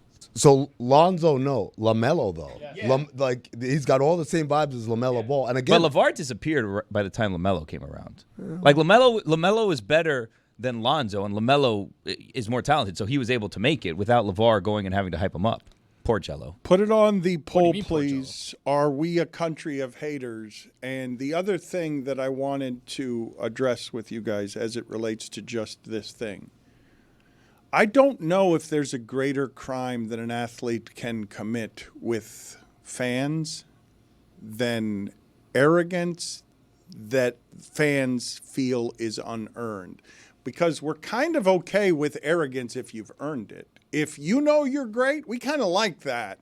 If you know you're great, there are exceptions, right? Barry Bonds was somebody that could be viewed, actually, it tends to be the arrogant black guy most often that has trouble overcoming his excellence because of the jerkiness. But we tend to like someone who knows he or she is great and carries him or herself with that greatness. But the unearned arrogance is the part that bothers a lot of people, even though in the case of Shedeur, I think it's earned. The quarterback who helped turn the worst program in the country into a program everybody was talking about, I believe that he earned whatever it is that he walked into those rooms with. But you've heard me say before that this is true of at least the American sports fan. The American sports fan prefers humility, even if it's false, to arrogance, even if it's the truth. But we'll allow it if it's the truth and we know you're excellent. Like, we'll be like, man, I wish I was that cool. Or Joe Burrow, we're all like, I really like the way that he carries himself. But also, the stat sheet supports it. The idea that everyone wants to knock Shedeur down before he even gets into the league, when his arrogance is not unearned. No. In fact, the draft just told you he was more successful than he had any right to be at Colorado, because the draft just told you he's not that physically talented, and more sacks than anyone in the sport tells you that offensive line wasn't any good either. But the draft doesn't actually tell you that, because he didn't actually fall to where he was going to be drafted. He took a historic fall. And it's not just like sports fans that don't like it. Obviously, it's the front office, it's the GMs, it's the coaches, because they have a lot of insecurities too, where they're not going to want to have someone come in who hasn't played a down in the league when their jobs are on the line, coming and dictating the terms, which is part of why he didn't end up getting drafted. If we take the name out of the situation and see a kid who went from an HBCU to another big school that was terrible and made them relevant, and then kind of fell in the draft, you'd be like, nice story. Like, that's a kid that has worked his way up and has earned a spot in the NFL. Now we put in Shedeur Sanders and all the things that come with it, and now it's a terrible story. But Tony, I would say if it was the same story but a different name, but keep the part where he allegedly has his headphones on or anything. Keep the part where allegedly he has his entourage there, and they're like, It changes things, It's yes. the same. It's not his name. It's what Dan said earlier. We thought Deion Sanders' name was going to help him, and it didn't. It didn't save him out of this. But this is something, though, that, God almighty, the baggage that we consumers bring to all of this. One of the great compliments that I've gotten in my career for something I've written came from Steve Kerr, because I was writing about the 2010-2014 Heat, and I was saying if we took this story pay cuts, sacrifices, everything, wrapped it in the American flag and made it the Olympic team, America would absolutely root for those guys as a symbol for our American arrogance and greatness. But because of all of the baggage that we brought to that discussion and this one, what ends up happening is Shedeur Sanders gets prank called, and some people enjoy that he got his comeuppance, as Amin tried to say. And you know it. Cortez has texted me, Parakeet Cortez. He says, speaking of prank calls, good time to remind the audience that you once published Lou Holtz's phone number in print. Imagine if you did that now. Look at Roy with his mouth hanging open, shocked. You did that? I did it in the school newspaper, the Miami Hurricane. It was just his office number. Oh, well. It wasn't his home number. It was just the Notre Dame campus number. Okay. You can get away with that. I don't know. Could you? Yeah, not the home Public number, knowledge, right? Yeah, I mean, they do it for Congress people, right? They got Hasn't the worked out for office Taylor number. Lorenz. That is correct. We will get to Juju, as I mentioned, in a second, but I just wanted to show you the late Pope's accommodations, the way that the power of the Pope surrounded himself with the barest of amenities. Now put on the screen what some other people were showing, which is Joel Osteen's property. He's got that preacher money, boy. He does have, and I did see people who were in support of Osteen say, yeah, go ahead and put up a photo of the Vatican while you're at it. I was going to say, does the Pope own the Vatican? Is that his spread where he's like, yeah, this is what I got? It's a whole country. My bad. It's not a mansion. It's a country. His sleeping arrangements, though, meager. Yes. Meager arrangements. Meager arrangements. We seek meager arrangements. Cody, do you have anything Pope-related that you'd like to add to the conversation? I'm telling you what, the odds are out, and everybody knows that Pietro Parolin is the betting favorite to be the next Pope at plus 200. But I have to tell you, my sources within the Vatican, there's a this is my sources, so I can't quote anybody, but there's an apparent groundswell of cardinal support for, let me see his name. I want to make sure I get this right. Matteo Zuppi at plus 600 is looking like a good bet right now to me. It's a crowded it's a crowded field. You want to bet the field if you can get that bet. Piero Battista Pizzaballa is another good guy to look at. So, Minor penalty, 2 minutes for adding nothing. Dan, that's a cardinal sin. That is a cardinal sin. Thank you, Billy. Get out. I'm not making that name up. Get out. Pizzaballa. Get out.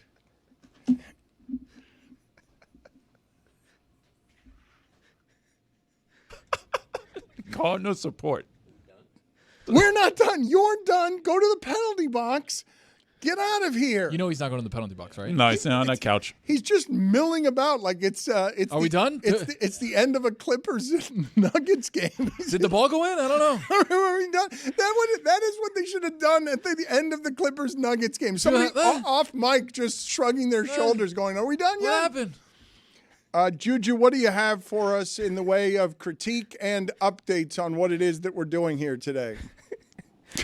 Number one, that is why we love you, Greg Cody. Oh, my goodness. Salute to Greg Cody.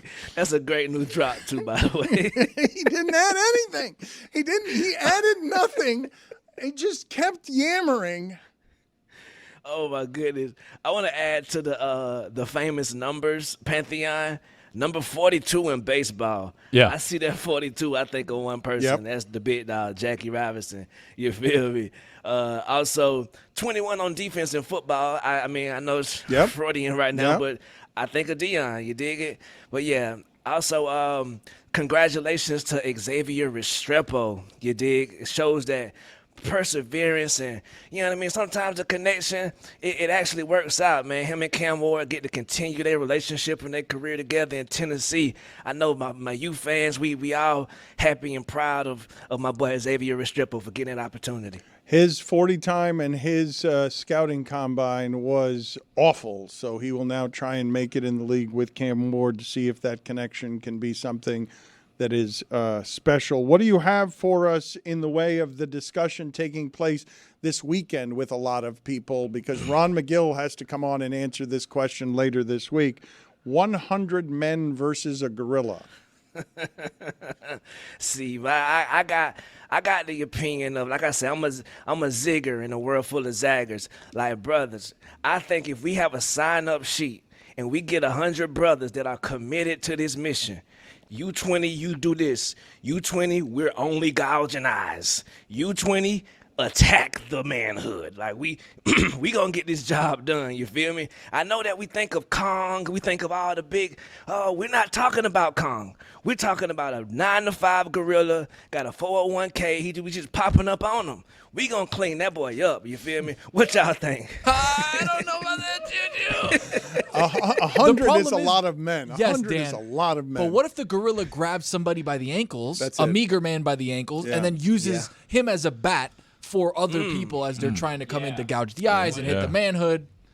I do think that we will have a few problems on our hands once the other 97 men see the first 3 who have been torn in half. Whoa!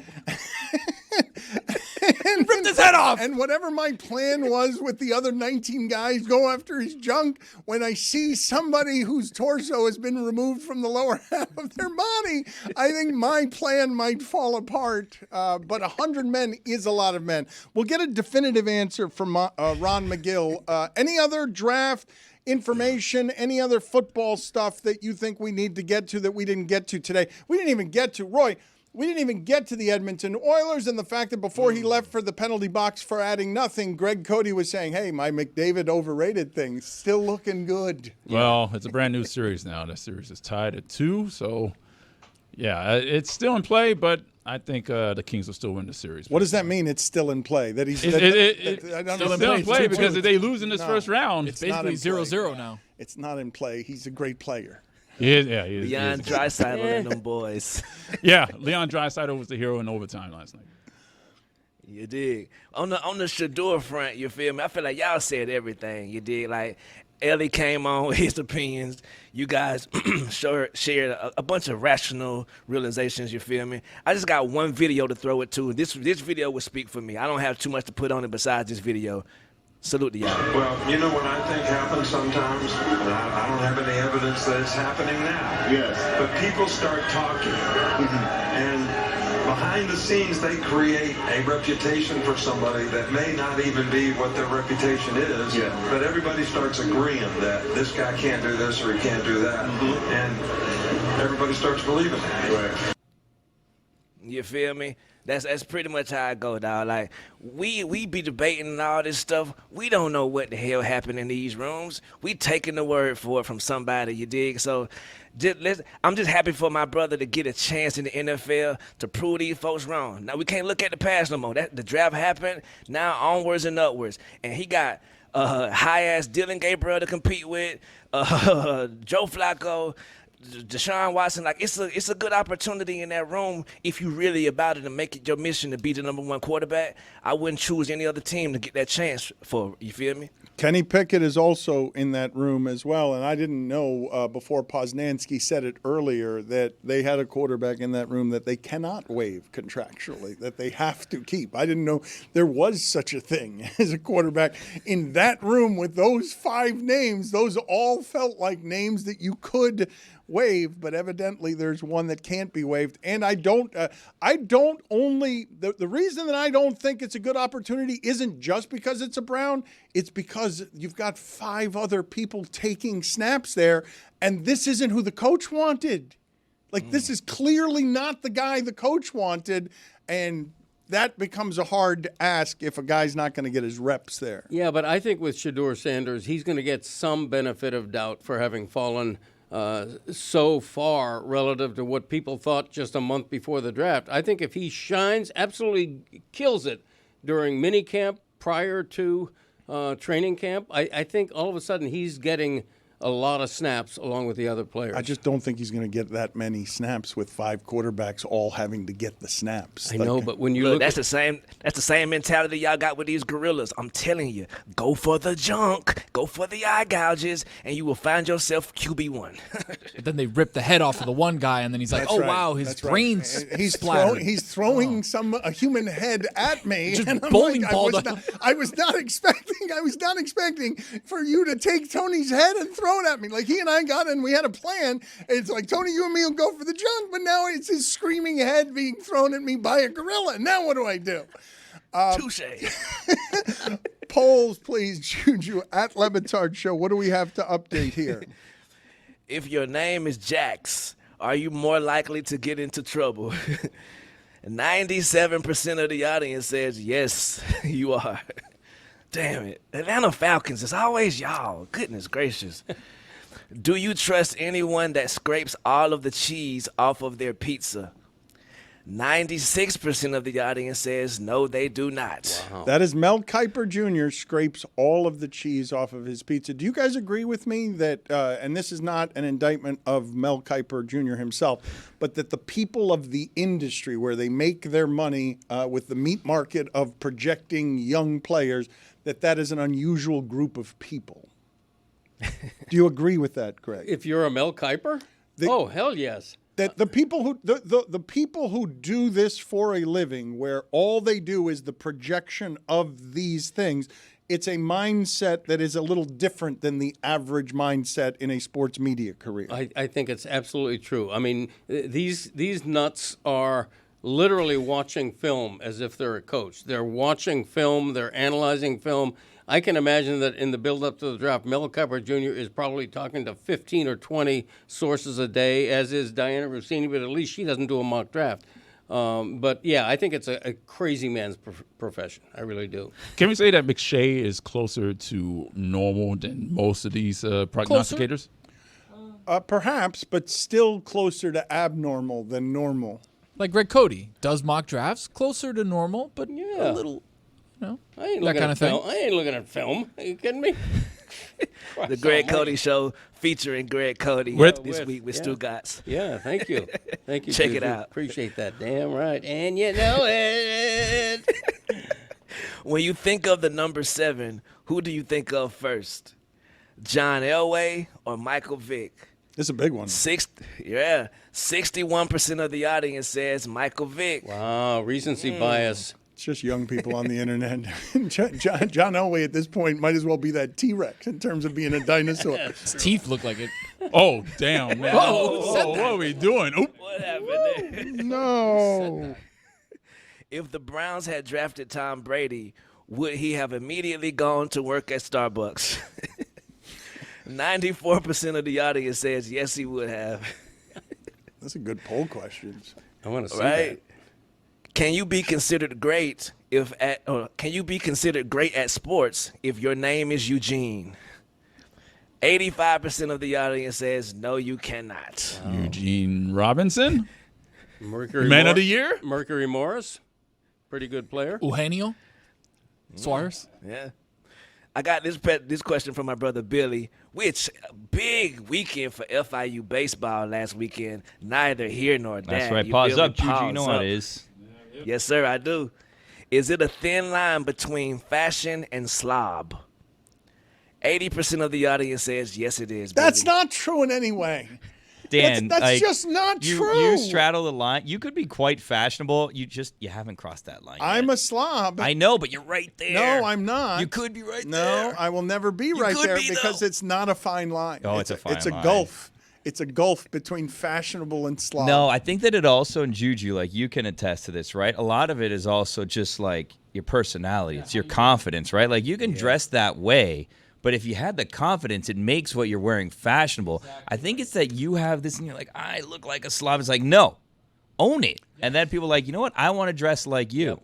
I had this argument in a locker room with Deion Sanders. Well, I mean, come on. What are you doing there? Like, you're bringing a knife to a gunfight. That's crazy. Why would you have that argument about your fashion versus Deion Sanders? That's insane. Because like you, he said to me, no, you could wear this mustard-colored suit. You could. In attitude. And I'm like, Deion, I could not. I would not But be because able. of that, because of that right there, you're the one limiting yourself, Dan Le Batard. Yeah. If you put on Deion, you know what? You like to dress up. You should come as Deion one day this week, and you could see that you would actually pull it off. Who knew? Me and Deion, one in the same. I have no. You're right, Greg. I could not. That's you right. would be laughed at. That's wearing right. a mustard That is right. suit. I know. I don't know. Have confidence. Billy thinks that I have the keys to my own prison. No, this is the prison I've never had any keys. I got no keys. I don't know where the locksmith is. I don't know who makes the keys. And it is not my attitude that will bring me the keys. I cannot wear Dion's mustard-colored suit. Confidence is key, Dan. Last poll, are we a country full of haters? 98% of the audience says yes, we are, and those are your polls. God bless Juju. America. Good talking to you. 2% there. God bless America, Wow. a country full of haters. Get Elway's teeth off the screen.